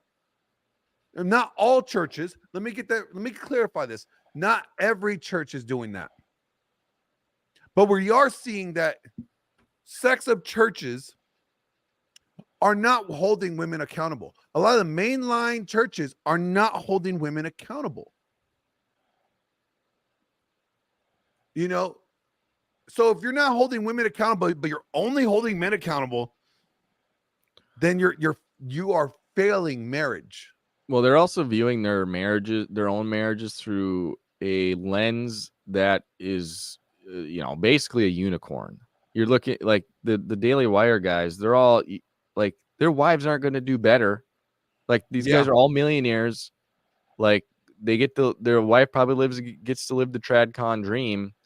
They're high status men that tons of men respect. Like these wives aren't going to do better. Now the average man, he's in a much different scenario with his marriage than those guys.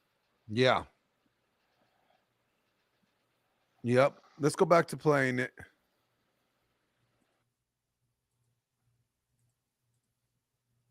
To the most important institution that many of us will ever participate in, because statistically speaking, most of us are going to have kids or at least desire kids. This is a rather bleak view of marriage, and thankfully, it's also nonsense. First of all, the claim that marriage isn't scalable is obviously ridiculous because marriage has served as the bedrock of human society since time immemorial. It has already happened at the scale of civilization for thousands of years. Now, the divorce lawyers come along and say that, this thing that society's been doing forever, turns out it doesn't work. Unless, by the way, who benefits from more divorce and more prenups? I'm not mad if you want to get a prenup, but who benefits from that? It's lawyers that benefit from that. It's not society that benefits from that. You're the 1 in a million. It's ridiculous. It's a ridiculous claim. Now, what about the failure rate of marriages in our culture? We've heard 50%. We've heard 75%. I've discussed this, by the way, with Michael Serratine. But both of those rates are wrong, like far from wrong. We just heard that they fail at a rate similar to the rate that people lose the lottery, which would mean higher than 99%, a lot higher. These kinds of astronomical odds are not based in anything but the doom and gloom speculations of the people inventing them. Right. There is no evidence that having a happy marriage is as unlikely as winning the lottery, or that 75% of marriages end in misery. Mm-hmm.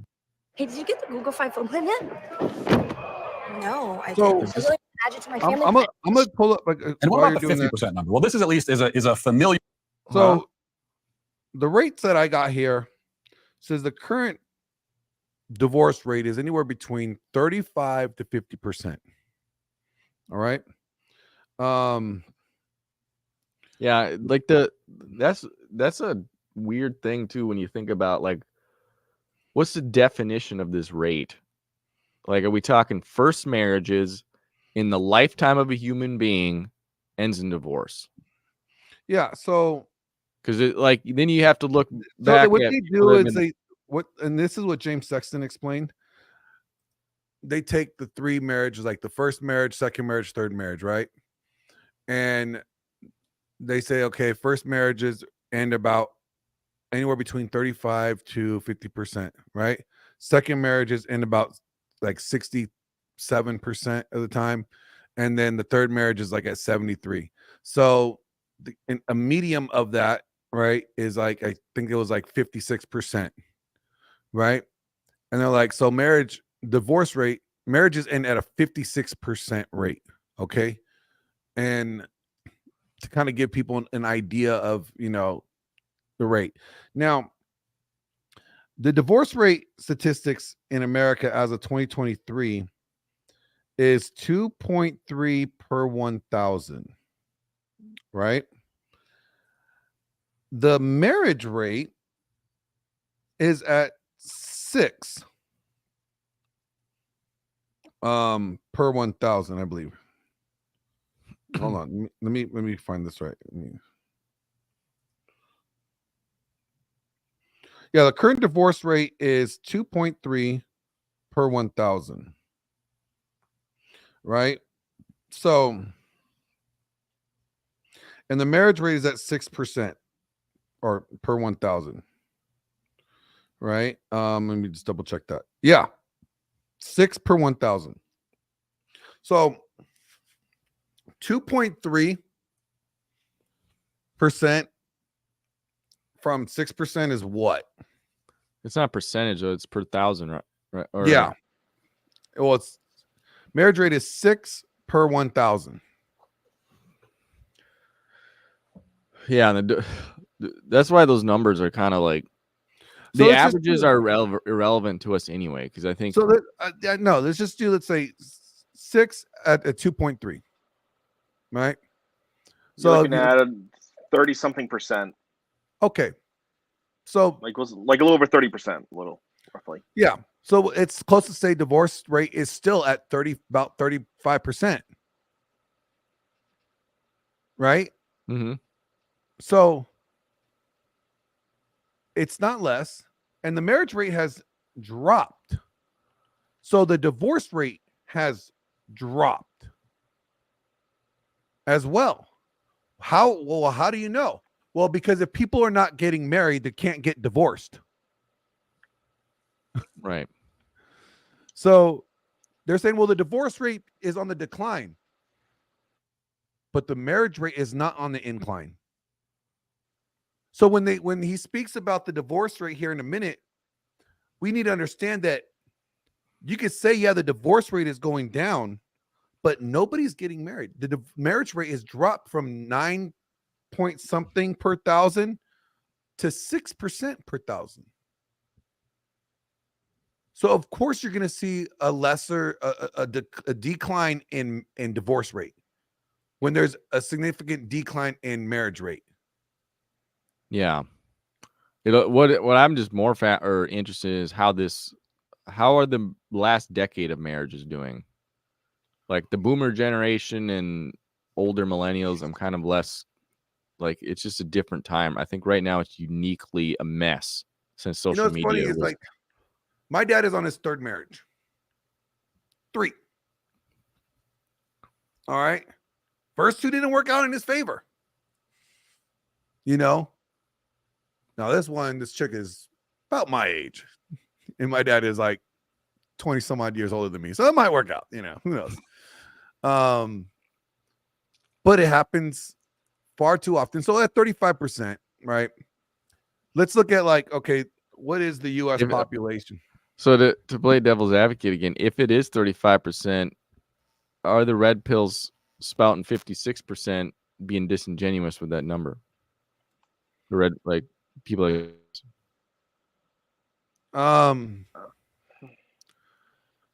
I don't know if it's disingenuous or they're basically going off okay, James Sexton is a divorce lawyer.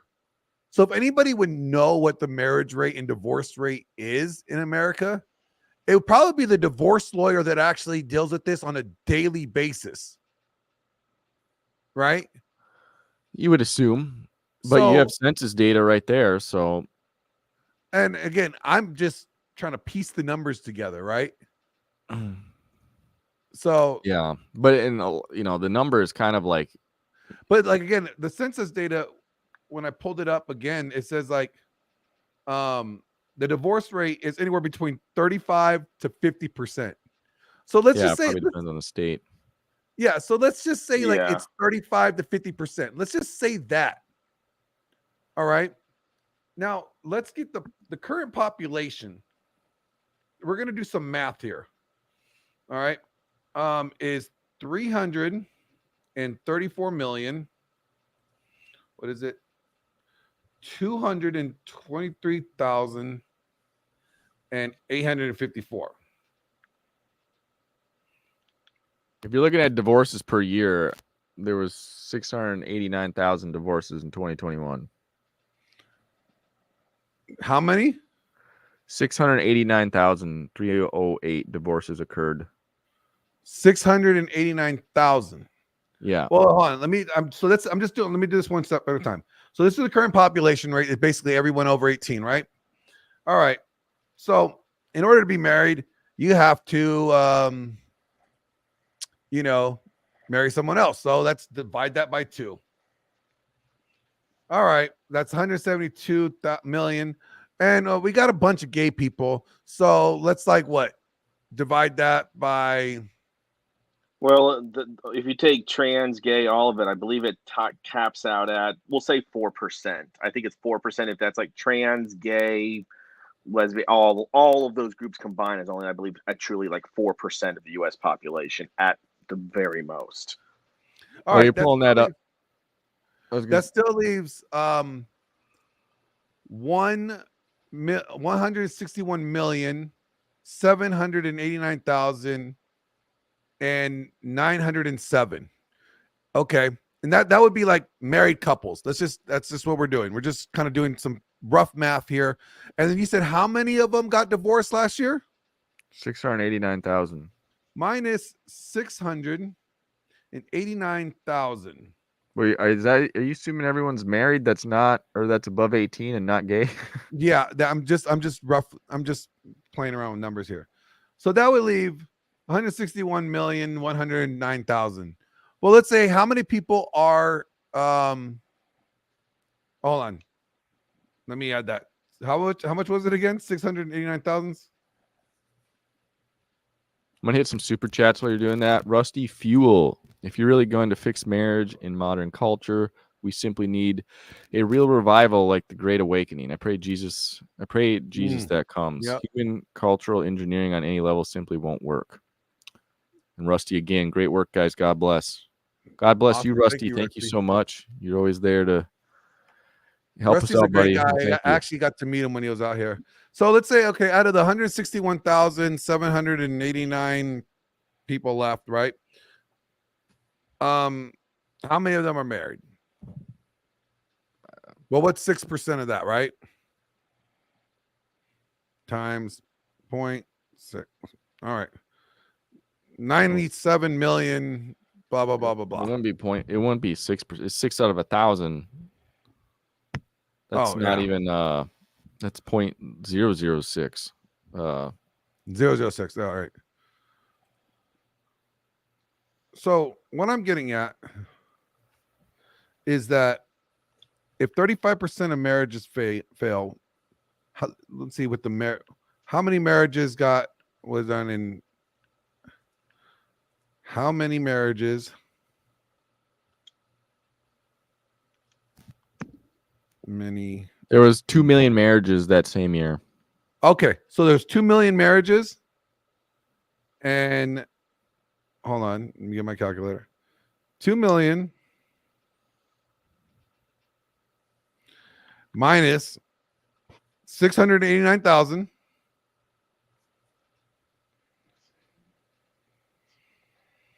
So only 1.3 million marriages made it, right? Well, that's not real. Like, you're talking divorces from stuff that could have been 20 years ago, like in those divorce numbers. But what I'm getting at is like, even 35%. And out of those 35% of marriages, how many percent, what do you think of the percentage of guys that actually made it unscathed? Well, I guess what is probably a better question. What's a real expectation? For we marriage? found out as far as the divorce rate. Yeah. Because we found out in the New Testament with Jesus, it sounded like guys were divorcing women back then for all kinds of reasons. He was like, wait a minute, Moses let you divorce for all these retarded reasons. Enough of that. So it's like, obviously divorce was happening a lot back then. And when you also read about the marriages of the Old Testament, not really many of those sounded too happy. And usually I think it is the ones that you don't hear about. Like, you don't really hear about Noah's marriage. You don't really hear about Isaac and Rachel. So those are probably like the happy ones, and those are like the few non-polygamous ones. So it's like, what is a real expectation? Isaac and Rachel? Huh? You say Isaac and Rachel? Or no, who? I think it was Rachel. Who? It wasn't Isaac and Rachel, because Isaac married Rachel and Leah. That was Jacob. Was that Jacob? Yeah. Was it Jacob? Jacob had to work 7 years for Isaac. You don't really get much. Yeah. Isaac, his dad's servant goes into the town and picks up some chick at the well and brings her back home. Yep. Maybe I can't remember her name, but you don't even hear about that marriage. So it's like, what is a reasonable expectation? Sarah. That's right. Sarah, yeah. For a success rate, like what should be the rate, knowing we are human beings and we make really bad decisions and don't follow through. Like, what is reasonable? Well, I think when we're talking about what's reasonable, if you're a Christian, divorce is unreasonable. Jesus gave you one reason for divorce: sexual immorality. Right? Do you think Jesus? I'm gonna play devil's advocate here. Do you think Jesus, that standard he was setting, that he viewed it attainable? Sexual immorality? No, that he viewed that divorce standard attainable. And the reason I say that is because in that same, I think, chapter, Jesus is setting out a lot of you could say unattainable sin levels. Like he says, hating your brother is equivalent to murder. Looking at a woman lustfully is equivalent to adultery. So I think a lot of his point in all of that is like, you can't do the law. Like, you can't measure up. You need me. No, exactly. And so that's just, I don't know the answer to this, but is Jesus setting an expectation there that he thinks we will attain? No. Right. I don't think so. And so then, we have the perfect utopian idea that Christians aren't going to get divorced. But then, okay, we live in reality. It's going to happen. They're going to do it for non-biblical reasons. What is a reason? What level would we see that would be like, okay, we have this is going way. I would say 15%. Now, yeah, but I think 15% is. Are we talking societal wise, or are we talking church? Because church. These numbers. I'm only talking. We're talking to Christian men, so we're talking church. Yeah, I think Star-Lord, you're right, Rebecca. We don't know our Bible well enough, Glenn. What in the world? Yeah. He married a woman. We know that. Yeah. I got the story right, I think, on how he found her. But because that 35%, let's just say from the census, that includes everyone. And we've talked before, Glenn, that we maybe estimate the more decent churches, probably 20%, maybe lower. The church I grew up in, 5% divorce rate, maybe. Yeah, Andrew talks about, the Orthodox church he's in, 1% divorce rate. Yeah. So there are Christian communities that are doing it well. So there are. Let's not take away that they are. There are. But again, a lot of people flock to these churches where we're not hearing. Here's my biggest gripe with people like Ruslan and other people, is that they're like, well, not our church, not our. It's not. You're not condemning the churches that are not holding women to a standard. You're not condemning churches that are allowing a divorce rate at a ridiculous, rate. You're not condemning these churches. But it's not happening in our church. Good for your church. But condemn the people that are not practicing this. They're your brothers in Christ, right? Condemn them, hold them accountable for not doing it right. Why don't we hear that? Why aren't we hearing that? Why are we not hearing, we could talk about the red pill got it wrong. Great. You can say whatever you want. But until you address the problem in the church, your own brothers, until you can address them and say, hey, you guys are doing it wrong. And guess what? If you don't like the red pill, here's the best argument against the red pill. If you don't like the red pill, then get the church right. Hold both men and women accountable. according to God's word. And then if they're not being held accountable, kick them out of church. Set a standard. But we're not seeing that. We're not seeing that. Do you think? So it's like, so you don't like the red pill? Guess where a lot of men came from the red pill? The church. Mhm. So you don't like the fact that a lot of men left the church and went to the red pill? Then there's something wrong with the church doctrine that's being taught in all these churches that all these men left.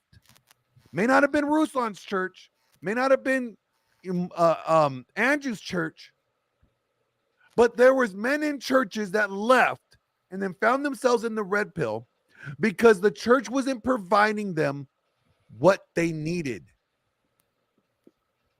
Do you think, as far as like a solution, because it's like you're not going to go into the mega church and change anything. You can make podcasts shaming them, whatever. Nothing's going to change. So it, like, I kind of view it as like condemning them church. Like, I don't really know what that's going to accomplish. Maybe if you have a loud enough voices, you know, or a big enough influencer, they're going to pick up these podcasts and go watch them or something. Yeah. But I view it as it's our responsibility to move to the churches that are doing things at least better. Yeah, we should prompt like, those churches up. Like a filtering, like a, you know, one thing I just thought of, because this was a girl I was just kind of like scoping out the other day. Star-Lord and Bill know, because I was in Jake in the Discord chat about her.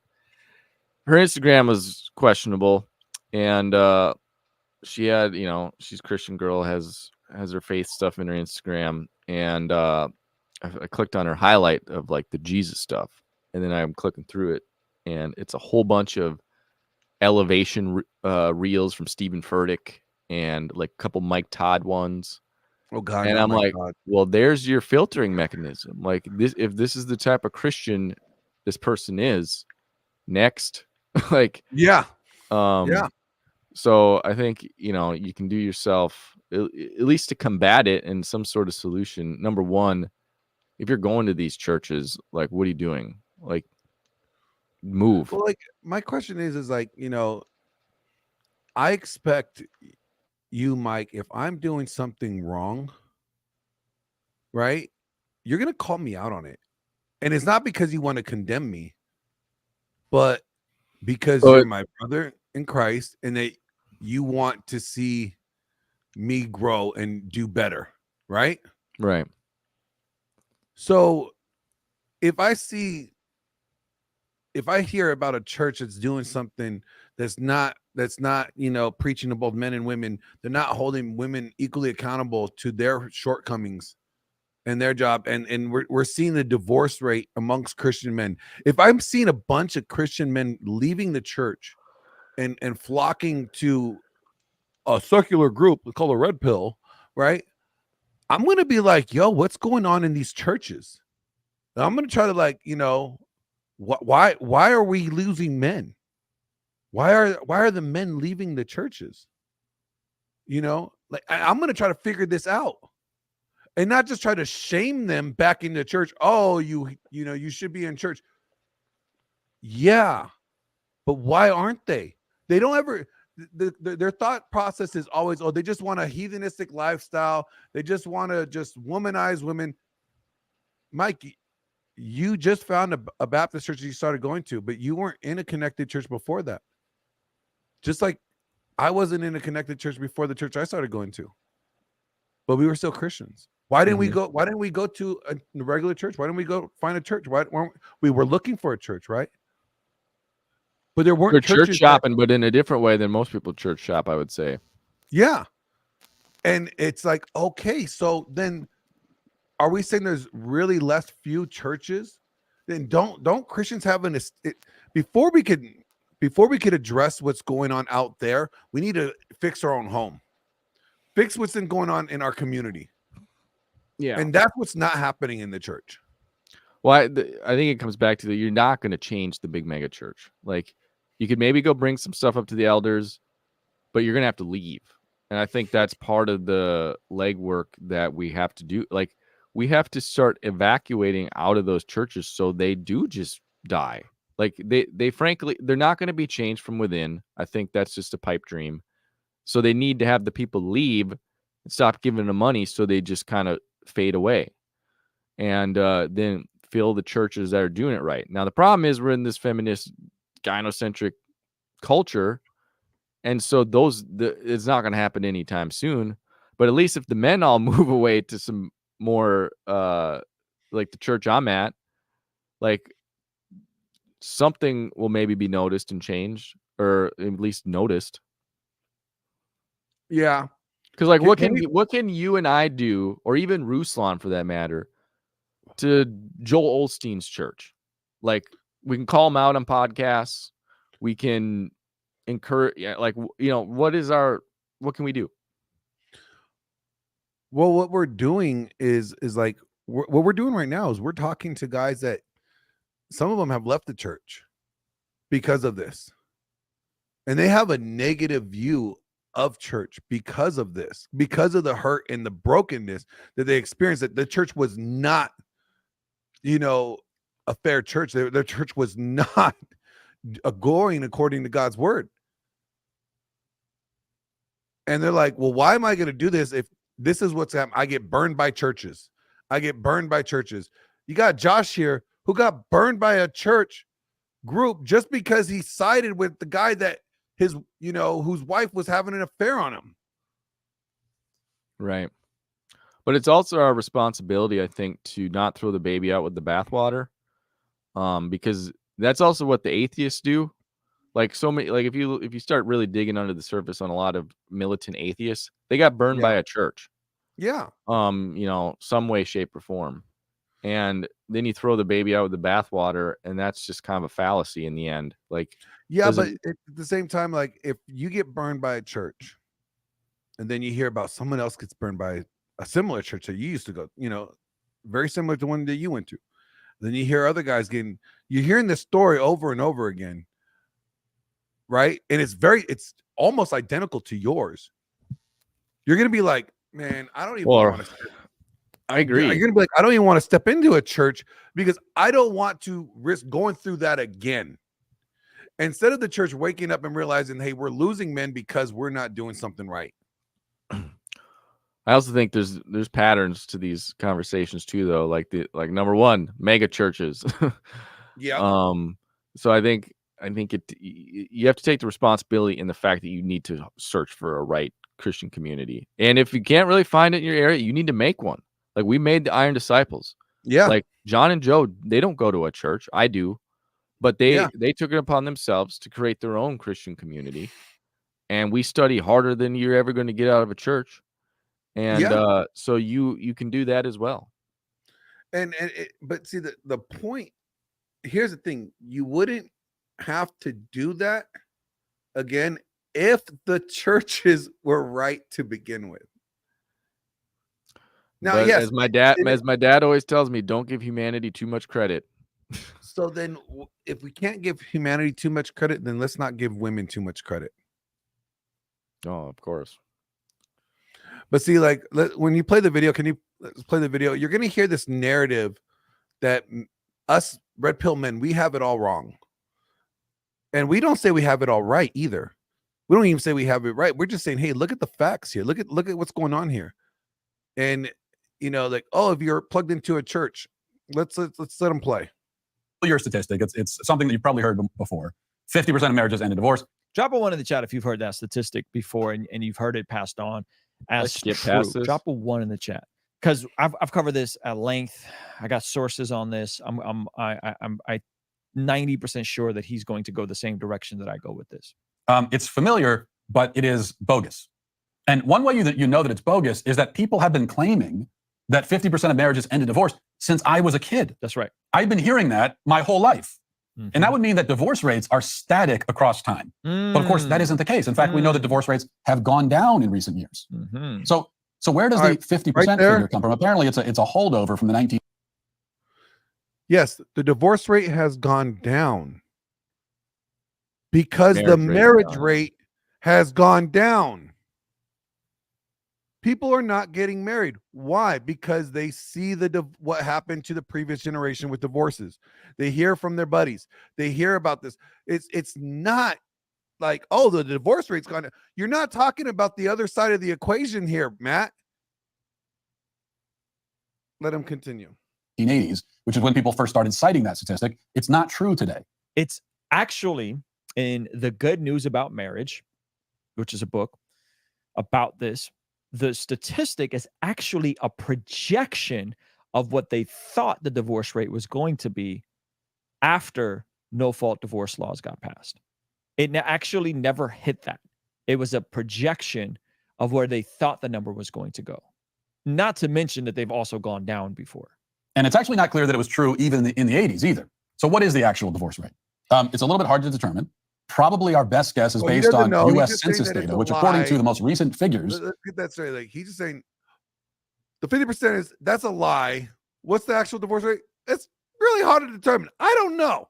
But we know they're lying. So he doesn't even have a solution, an answer to that. Says that about 35% of American adults who have been married have been divorced. Okay. So 35%, according to census data, 35% is a huge contrast between lottery odds, 75%, 50%. So 35% of folks that were married have been divorced. There's nothing more powerful. My goodness. Damn you, Ruslan. No, I'm kidding. Can't blame Ruslan. But it's like so 35%. We already kind of acknowledge that we're kind of agreeing that it's going to be 35%. Let's bring them back.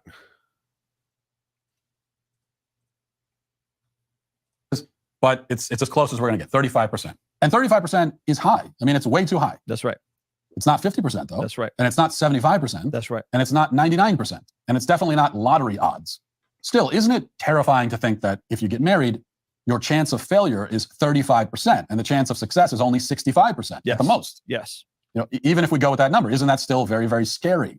Isn't it high enough that it should dissuade anyone from attempting it? The answer to that question is no. And here's why. If the divorce rate is 35%, or even if it's 50%, it does not follow that your own particular marriage has a 35 or 50% chance of failure. This is so good. This is so good. Because based on these numbers, you are just doomed to be like the average that everyone else is. Now, I'm not. By the way, but divorce in the church is also too high. Divorce in the church is actually one of the lowest in anything. See my conversation with Rollo Tomasi. Okay, see my conversation with Rollo Tomasi. Divorce in the church. Practicing Christians who go to church regularly are the least likely to get divorced. I'm not saying that you should be cocky or reckless. That's right. Or that you should see yourself as invincible. I am saying that you shouldn't, on the other extreme, see yourself as passive debris floating helplessly on the tide of statistical likelihoods. That's right. Because you are an individual. Your marriage is an individual thing. Mm-hmm. Stop right there. Its chances of failure are. You are an individual. That's right. Your wife is an individual. That doesn't mean that your wife is you could do everything right and that she's going to want to stay with you. We've already heard stories about that. So, and I think he's got a point there, though. I don't think you should view that average number as applicable to you. I think you shouldn't. You shouldn't. But at the same time, you need to be prepared and know that, hey, guess what? You could do the best you can do, and someone could still leave you. And let's face it, women are incentivized now to get divorced, and now that makes men incentivized not to get married. So think about it. If you take away the incentivization that women are to get divorced, it removes the incentivization for men to stay single. Do you Does that think make that sense? incentivization? I don't think I think the laws have gone over time more in guys' favor over the last couple of years, but the divorce rates, the marriage rate's still going down. I think what's happening is it's the understanding of what's going on is becoming public. Like, we have all this data now. Because I think even James said a lot of laws have changed in the favor of men. you know, I know in Florida, like custody is just default 50-50. So in some states it's getting better, but I think now we have like insight into actually what's going on as far as the numbers, and that's really what's hugely decentivizing it. And plus the modern, that's where I'm really curious. What the marriages and stuff's going on in the last 10 years is what I'm curious about. Where's that going to end up? Because stuff before like 2008 is a different world. Like social media didn't exist. The way we met our spouses was way different. Today it's a clown show. And so I'm really curious how things are going to shake out. But like, look at what Invincible Extreme Muscle Car put up his last message. 35% includes one failure, and 3, 4, 35% is of the people. Divorce rates are around. So if you add like second and third failure rates, yeah, you're looking at a 50%. Yeah, I think James said actually like second or third, it's like near 60%, I think, or it's really high. But then it's like, if you're marrying a chick that's been married once or twice already, like, what are you doing? Yeah. Actually, that's where you got to ask a question. You might be committing adultery. Like Jesus says, marrying a divorced woman, the man would be committing adultery. As well, if it was for non infidelity. Well, that's actually assumed into it. Yeah. Not actually stated. It's assumed. Yeah. Let's let him finish here with the video on it. Are not set by society at large. So here's an example to illustrate what I mean. And this is really, really important to understand because as marriage rates fall, and those are falling, the thing that convinces so many people to not marry in the first place are numbers like this. And this misconception that, well, look at the divorce rate, and that is my own specific chance of getting divorced. And I'm here to tell you that's not how it works. It's not how it works. Well, just because 70% of people are overweight, that doesn't mean you have to be overweight. Just because 60% of people are living paycheck to paycheck doesn't mean you have to live paycheck to paycheck. Right? That is not how math has to work. That's a very fatalistic, sad boy view of the world. Is over 40%. This illustrates it. The obesity rate in the United States is... Look at that. He went to the obesity rate. That's good. He went to the obesity rate. I just said the same thing, right? Just because the obesity rate is 40%, that doesn't mean you have to be obese. Over 40%. Does that mean that your own chances of becoming obese are 40%? No, it doesn't. Your chances might be 5%. They might be practically zero.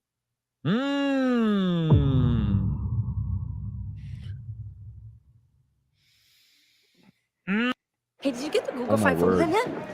He's placing so many intra-video ads. To my family plan. Once we start getting into how math works. Or they might be quite a bit higher than 40%. Right. That's because obesity is the result of behavior and choices. If you do not engage in the behavior or make the choices that lead to obesity, you will not become obese. That's right. The fact that 40% of people around you are fat does not mean that you automatically have a 40% obesity risk. Ain't that interesting? It's so basic, but it's so good. Now let's take another example. Hold on, let's pause right there. Americans get into car. He said it's like what? Because of culture, or what was he saying? Like obesity rate, just you don't have to be fat. You're right. You don't have to be fat. That's an individual choice. Yeah, it's a little bit of an apples and you don't have to be divorced. Wait a minute, sweetheart. I still want to be married to you. No, I want to divorce you. But sweetheart, I don't want to be divorced. Well, oh well. Like they have the comparing. This is the problem when they compare, like, oh, we're gonna compare marriage and being fat to the same thing. Yeah, it's definitely a little bit apples and oranges. I think I get the point he's making. Like, your divorce chance is much different if you do all the things up front to properly vet the person. Yes. You have shared faith, you have all these things in element versus just someone who married the chick he met in Vegas at the chapel. So like there There's are nothing wrong with getting married at behavioral Chapel in Vegas. changes. So I mean, in a sense, he's right, but it's just stupid comparing it to like obesity because that's But individual. it's like obesity is an individual person's choice. A divorce involves two people. It's not the same. Yeah. It's not the same. It's not like your leg is saying you want to be fat and your stomach's like, no, I want a six-pack. Like, you know what I'm saying? It's like one person controls the body. You control your body, right? So you can determine if you're going to be fat or not. That's not the same in marriage. So that it's stupid to even use that as an example. Let's go back to the rest of what he was saying. Accidents at a certain rate. I'm not sure what the rate is. It doesn't matter for our purposes. What does matter is that your own individual chance of getting into a car accident is not the same as every other driver on the road. The people who compile statistics will say things like motorists have an X% chance of getting into a collision. That's crazy. What is your probability of getting into a car accident? Our report uncovered a startling 77% of motorists in the United States have been in at least one accident in their lifetime. It's kind of irrelevant. For every 1,000 miles you drive, does that mean that has to be the truth for you? If I told you that there's a tried... Okay, this is another bad example. You could be the best driver in the world, but somebody could hit you and cause you to be in an accident. Come on. Can we get better? Actually, the car accident one's a better example comparison than obesity. But like it's still bad. You are driving. Okay? Someone sideswipes you. Did you do anything wrong? No. That's why it's a better apples comparison. It's still bad though. It's like, again, it points out to the fact that marriage has two people involved. It's not a singular person. Let's be real. Let's let him finish. Individual. Now, you can never bring your own chance of dying in a fiery car wreck down to zero. But if you're a responsible driver, then obviously your chances of getting into an accident are much lower than the chances of someone who is not responsible. All of those stupid drivers who don't understand the basic rules of the road and like to tweet and eat while they drive and everything else, they're inflating the numbers for everyone. That's right. Now, they're also making the roads more dangerous for everyone. That's right. They are actually actively making your own chances of getting into a car accident higher because the roads are filled with stupid people. But your chances are not as high as their chances. You do not share their level of risk unless you're as dumb as they are. Because again, you are an individual, not a mere statistic. So, but a marriage, what about that could not individual. A marriage is two people. I just want to keep on pointing that out. It's like they keep on using individual examples to reference for marriage, compare to marriage. You don't have to be fat. You don't have to get divorced. No, that's not true. You don't have to be fat. You could do your best not to be divorced, but you can still be divorced. You could do your best to stay fit, and guess what? You won't get fat. Exactly. You could be the best driver there is. That doesn't mean you will not get in a car accident because you're driving in sharing a road with other people that are not as qualified or as good of a driver as you are. So that your odds, you could get in a wreck.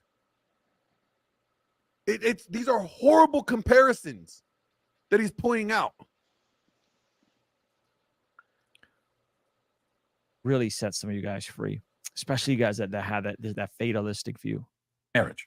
It's true that even if you do everything right, things can still fall apart if your spouse doesn't follow that program. Yep. Now, if you both do everything right, or even most things right, then your chance of divorce is basically zero. But you can do everything on your end, and maybe your spouse doesn't do the same, and then it falls apart anyway, and that happens, and it's terrible. Yes. But it happens. Yes. It's also true that there are many, many things you can do in your marriage and before your marriage to make it much more secure than the average. Yes. Obvious things. Like you can marry someone who shares your same fundamental values. Not everyone does that. In fact, a lot of people don't. That's right. A lot of people go into marriages knowing ahead of time that they're marrying someone who doesn't share their fundamental values. They may not share your faith. This is why we don't do missionary dating. They may not share your ideologies about the world and how it works, right? If you're a hardcore entrepreneur who wants to change your family tree and you're going to marry someone that's a lefty communist, that's going to be problematic. right? There's so many fitness and health. If you're really into fitness and health and you marry somebody that's sloppy and doesn't give a crap about their body, and then at some point that's going to be an issue, right? Just because they're hot when they're 21 doesn't mean they're going to remain healthy throughout their lifetime. Hey, Oh, my word. did you get the Google? But see, again, and that's part of vetting. And that's what the red pill talks about a lot when it comes to vetting women for marriage. But then what they're not talking about is how women are incentivized to divorce. Never been in a time where women have been more incentivized to divorce than ever. You know, but you want to put the video back on so we can finish it up? And then we can talk about some prescriptions. Damn it. But you are not just a generic motorist. That's right. You are an individual, one who is not responsible. And everything else. They're inflating the numbers for everyone. That's right. Now, they're also making the roads more decent.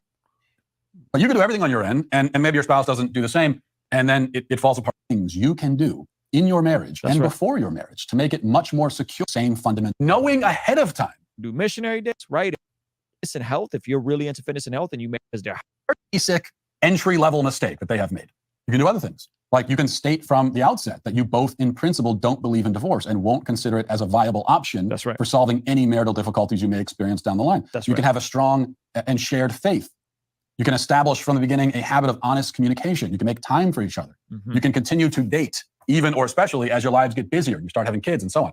You can make a strong effort to be patient with and grateful to each other. You can take care of your body and your appearance. You can do all these things and more. Now, I'm not saying that if you do all of this, it will bring your divorce chance down to zero. I'm not denying that there are plenty of people out there who did all this, at least on their own end, and yet still ended up divorced. That's not my point. My point is that the divorce rate doesn't take any of that into account. The people who take none of these basic steps are lumped in with the people who do all of it. That's right. And we're supposed to believe that both groups have an equal chance of marital failure. That's just not true. That's right. Now, I don't deny that there are real serious problems with marriage in our society. The so-called red pill people and others, they raise totally legitimate and important points on that end. We need drastic reform, abolish no-fault divorce. The entire family court system has to be torn down and rebuilt. The system is stacked against men in many ways that are extremely unfair and have ruined countless lives. So let's fight for those reforms, absolutely. But this systemic problem is not going to be solved today or tomorrow or next week. Abolishing no-fault divorce is just the beginning of reforming the system. Lawmakers in a small number of red states have only just started to seriously consider that idea, which is merely step one. So we're a long way off from fixing the system. It took decades to get us here. It will take decades to get us out at best. And in the meantime, the vast majority of you dudes are gonna want kids. And the vast majority of you guys are gonna want to be around your kids. And the vast majority of you guys having kids with the wrong people because you bought into this red pill nonsense. Hold on. Is going to hurt you, and you don't quite understand what it's like not having. No. Let's point that out. Yeah, that's comment. What in the world? Can we go back? Can you just rewind that real quick? Like the red pill's going to push you into the wrong people? Is with the wrong are gonna want kids. And the vast majority of you guys are gonna want to be around your kids. And the vast majority of you guys having kids with the wrong people because you bought into this red pill nonsense is going to hurt you, and you don't quite understand what it's like not having your kids in your household. Let's pause it right there. If anything, what the red pill is doing is trying to help guys see the red flags of bad mating strategies. Not getting into relationships with women that don't fall in line with you. And that is that statement literally. That is probably the whole video. Like I don't want to. I hate to say this, but that was purposefully deceitful. Because if he knew anything about the red pill, he knows the red pill talks about what women not to get in relationships with. Yeah. But so I'm gonna play a little bit devil's advocate here, because a lot of the red pill content creators are with women you would never want to marry. And I think you know who I'm talking about. Do I know this person? I'm not going to say names, but I think you could just do some math on a few of the main content creators and the women they're with. Okay, yeah, not helping the cause. Absolutely, but the red pill saying stay away from these type of women. And then they go be with them. Well, we'll leave those people. Let's talk about the principles of the red pill. Yeah. Let's not talk about the personalities that we see in there, right? And their personal lives. The principle of the red pill tells you stay away from these type of women. These type of women may not be in your best interest to invest in that you're going to be in a relationship with. That's what the red pill says. They're not saying, oh, marry these type of women. They're not even telling you what type of women to marry. They're saying when you see these things, know what you're getting into. The risk may not be worth the reward. The juice may not be worth the squeeze. So, I mean, I'm going to say straight up right now, Ruslan lied right there. That was deceitful. That was deceptive. All right. And that was intentional to push a narrative because no one in the red pill is telling you you need to marry this type of woman. They're saying stay away from the hoes. Yeah. Stay away. A woman that has her butthole on Instagram is probably not the best bet to get married to. That's what the red pill is saying, Ruslan. So what women are you saying that the red pill is telling you to marry? I would love for him to provide facts for that because that's not true. Yeah, that is 100% false. That is just clickbait words, basically. So let's get into the prescription side of it because you know what? Yeah, actually, I got to wrap this up. All right. You got 10 minutes for prescriptions? Let's go there. All right. Again, when it comes to this whole relationship problem, all right, prescription 1, like you have your walk with God straight. I would say prescription 2, Mike pointed out, find a church that holds true to the word, right? And I love what JR said. In honest, the red pill taught me about discerning wives than my church ever did. That is beautiful. You Same. know. I was really clueless. I wouldn't have married my ex-wife if the red pill had been around. Yeah, I would. Same it here. would have taught me the things to look for, and I wouldn't have gone through 6 years of heartache and hell. Probably half those marriages you described earlier too. Like that's kind of my assumption of why they're all failing is because no one's prepared at that age, or no one's preparing them at that age. DC King, I gotta wrap this up. That's what she said.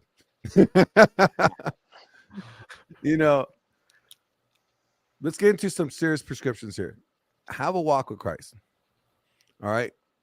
Get into a connection with whether it's a church group, a church, or a group of Christian men, right?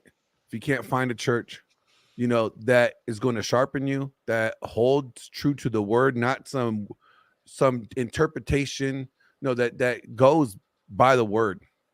All right. Also involve those Christian men in your dating.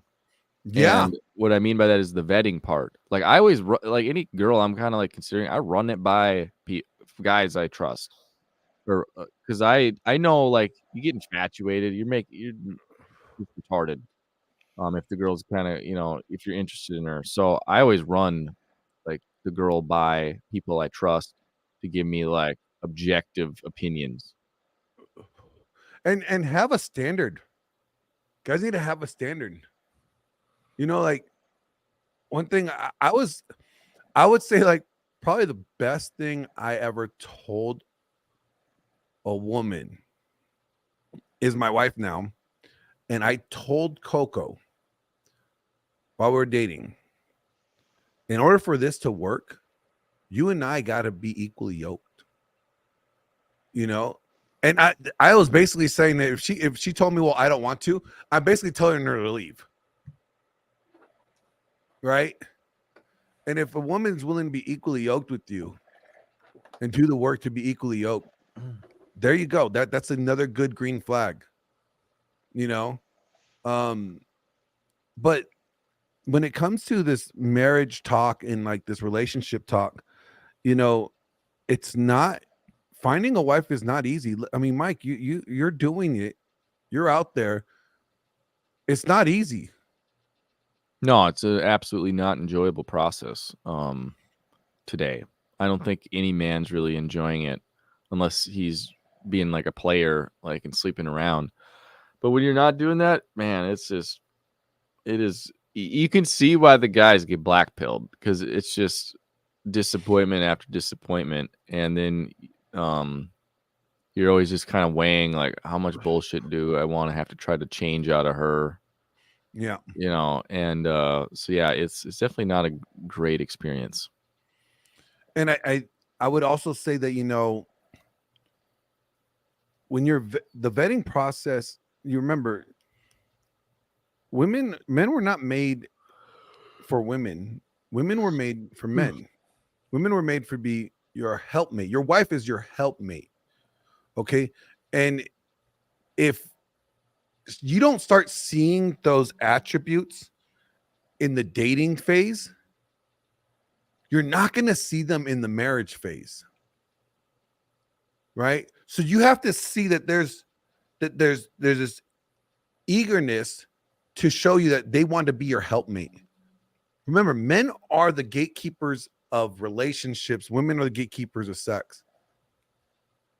So if you are trying to be, prove to her that you're a worthy mate, which you should to a degree, but if she's not proving to you that she is a worthy wife or worthy girlfriend or girl to be in a relationship with,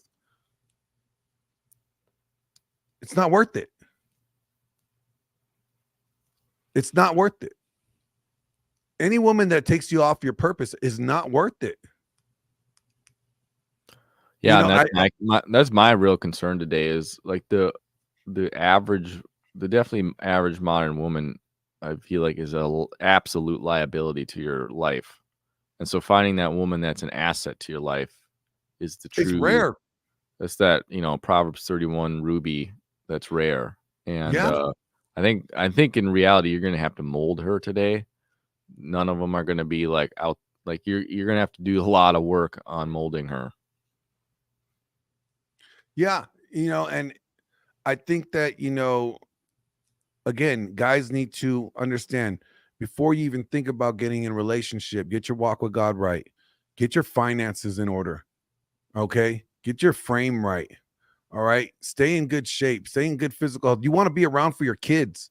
There's a lot of things that you got to do before you even think about getting married. That's why I say, you know what? Take the time in your 20s to build yourself up to get yourself in a position if you want to get married, because you're going to do so better in your 30s. Now, it used to be in your 20s in 19 years ago, but we're not there anymore. You heard tonight just from Smoking Patriot, tons of young people that got married that are getting divorced. And Mike, although you have a majority, your group is a little different. It's still a high number. So I suppose the question is, Glenn, what do we tell the guys? Are they just supposed to chop their balls off till they're 30? No, don't chop your balls off. But if marriage is the goal, then you should be working your ass off in your 20s to get yourself in a position to where you could get married. Figure out who you are, right? Find your frame. Get your walk with God solid, first and foremost. Get your money right. Figure out what kind of woman you want in your life, and then settle down. I would encourage to date, though. Of course, date during that whole time. Yeah, some guys, me included, it's kind of like you hate dating, so then you just like don't do it, and then it's like, well, I gotta practice a little bit dealing with women, so I don't think you should just turn it off. Well, that's where like being, having social skills is important. Dating is basically learning and sharpening your social skills. Yeah. you know. To have a bunch of the same conversations over and over again. But you know what? I think just so you guys know, our next conversation when we have the 2/3 of the Iron Disciples that are not here is we're gonna be talking about what to expect from a woman. Is that what we're gonna do, or which one did we want to talk about? Well, we kind of talked about that a bit today, but I think that could be a topic for the crew. Kind of just like what to expect, what to look for in dating to know that she'd be a good wife. I think we should also talk about like you married guys need to say that. I don't have the receipt to say that I've been through this and done that. I'm really good at finding the red flags out and then chopping the situation off. I think we should talk about like also what to look for in male friends. Yeah. I think that'll be a topic too that we discuss. Yeah. Because it's important to surround yourself with solid men that are going to help build you up. They're going to challenge you to level up. I think that's important as well. Yeah, it's huge. You're not going to be successful, I don't think, without it. You can't be a lone wolf. No. You can do Josh, you have any final words?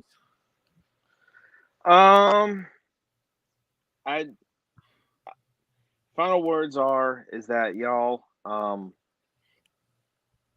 make sure that because if you were like me, you wanted to get married when you were 16 years old. Yes, I will fully admit that. 16 years old, I wanted to find a wife. And I know that sounds stupid and immature, but it was just something where I wanted to have a wife and raise kids at a young age. I think many men are like that. So what I would say is this: if you're in your teenage years and you want to find a wife, come up with it in a similar way you come up how you have to present to a bank, a business plan. Come up with, okay, if I want to get a wife and I want to have kids at the youngest age possible so I can have as many kids as possible, what do I got to do? What do I got to do that? Okay, I got to get a good job. Okay, don't go to college, by the way. Unless you plan on going in IT or stuff like that, going to trades, going to trucking, do something else. Don't go to college. All right. But come up with a life plan. Say 10 years out, I want to be married at the latest 10 years. Okay. Find out what you got to do to accomplish that. Because, I mean, honestly, I wish if somebody had told me that when I was 16, my life would have gone a whole lot differently. But nobody told me that. Everyone said, go to college. You'll eventually find a woman later down the road. Nobody told me, hey, if you want to get married, come up with like a business plan, but call it the marriage plan. Here's what I got to do. Here are the steps. So that's what I would encourage, is that if you want to get married and you're a young guy, 16, 17, 18, come up with the marriage plan. What do I got to do to get married in the next decade? And you stick to that religiously. Yeah. I like it. I would add to that, find a mentor that can lead you through that, because you're going to be naive at 16. If you don't have the father that can help you, find a mentor. Rusty Fuel here. Presuming you found a spiritual, mature person, you can marry in your 20s. Just don't have kids until you have money. Live minimalist. I would agree. I definitely don't think you need to wait till 30. I don't think you need to wait till 30. I mean, if you could get the money and get yourself situated like in a quicker, then do so. Mm-hmm. But if you want to have the stay-at-home wife, then you need to make sure that you can provide enough money to do that. I think this could be a topic. I was thinking about this today, the stay-at-home wife thing. Is the modern version of the stay-at-home wife have too much free time where it's the devil's playground with idle hands? Because back in the day, like, there were no dishwashers, there were no washing machines, like way more cooking involved, probably like making clothes. Like, the amount of work they had to do was significantly more than the stay-at-home wife today. Maybe that is a really good conversation. So I don't know the answer to that. I don't know what's the best, but it's like sometimes, especially if the kids end up in school, like, they have way too much free time then. Because it depends if you're going to homeschool or send them to some private Christian school, but regardless, I don't know. Too much time Yeah. is not a good thing. Yeah. Well, I got thoughts on that. Obviously not for tonight, but I was raised by my mom was a stay-at-home mom, so I was homeschooled my entire life, and my best friend, his wife, stay-at-home wife, has been Yeah. since she worked for the first 6 months, and then they prayed, and then they said, all right, God, we're taking a leap of faith, and she's going to stay home. She's going to take care of our place, and I'm providing that you'll provide the extra income. And lo and behold, a month later, he gets a promotion. He's making $15K more a year. Mm. So that's the thing is like, is again, and again, that's a whole entirely separate conversation, but I got thoughts and some personal experience on that side in terms of stay-at-home like wives and moms and everything like that. So Yeah, yeah. it's a complicated topic today because it's not as. I mean, back in the day, it definitely made sense. Today, it's a little different. Yeah. Rusty, she needs to stay at home for the kids, not chores. And I Yeah. would agree with that, especially in the younger years of the kids. But you're gonna have a time for it. Like, what is she gonna do before the kids come? And then when the kids get older, like teenagers, like does she like need to be there then? There's gonna be different life phases going on. So something to think about anyway. But I gotta run, guys. This was a great Same here. conversation. What do you got going on? You got is the disciples coming on? Anything? You guys got anything coming up? This We week? don't have a specific plan. So John and Joe, guys, if you could pray for their father, he had a heart attack this week, and so they flew up to see him. I think he's in the ICU, and so I'm kind of manning the helm here, and I assume they'll be back probably next week. I know we have a interview on Will, the Rena Men guy, Will Spencer, on his podcast next week. And yeah, you can find us at Iron Disciples Podcast. Tomorrow I will be on Rule Zero with Rollo and Ryan Stone, Thor, let's see, John Finch and Paul Bauer and whoever else joins us. We'll be on John Fitt's channel. We're going to be talking about the Will Smith fiasco. Glenn, do you ever get sick of talking about this topic like every single day? Yes. Yeah, I'm slowly burning it. I don't need to talk about relationships and stuff every day. I don't know how those guys do it. Rule channel will be on Rule Zero will be on John Finch channel. And what the reason why I like, and I agree with you, it gets tiresome. But it's a labor of love. I look at it like I don't want any guy to have to go through what I went through divorce. I don't want you to have to go through that. I don't want anybody to have to go through that. So that means if I have to just keep on talking about it and talking about experiences and giving guys insight, then that's what I'll do. I look at in a weird way, like, and this is kind of sidetracking, but I kind of look at being in the red pill as a ministry, especially doing what we do. Mm-hmm. We talk about biblical principles and how to do things. We prescribe the Bible, right? Right.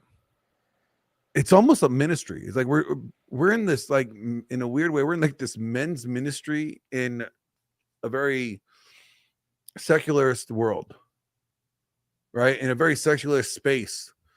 We're a rarity, like, unfortunately, like guys like Ruslan and Matt Walsh and stuff, they discount the struggles that guys go through in relationships and stuff, and we don't. So I think that, in a weird way, that we are like a men's ministry in this space. And if that's what we got to do, and if that's like the lane God has opened for us to do, then as tiresome as it gets, like, I still find the energy.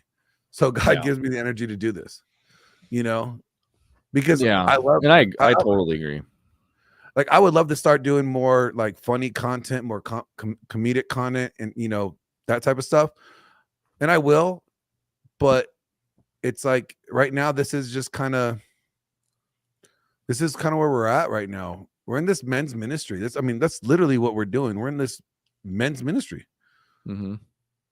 We're in this virtual male ministry. Like, it's not just the Iron Disciples. Like, we're in a sense, everybody watching this is somehow affiliated to the Iron Disciples and this men's ministry that we have there, you know?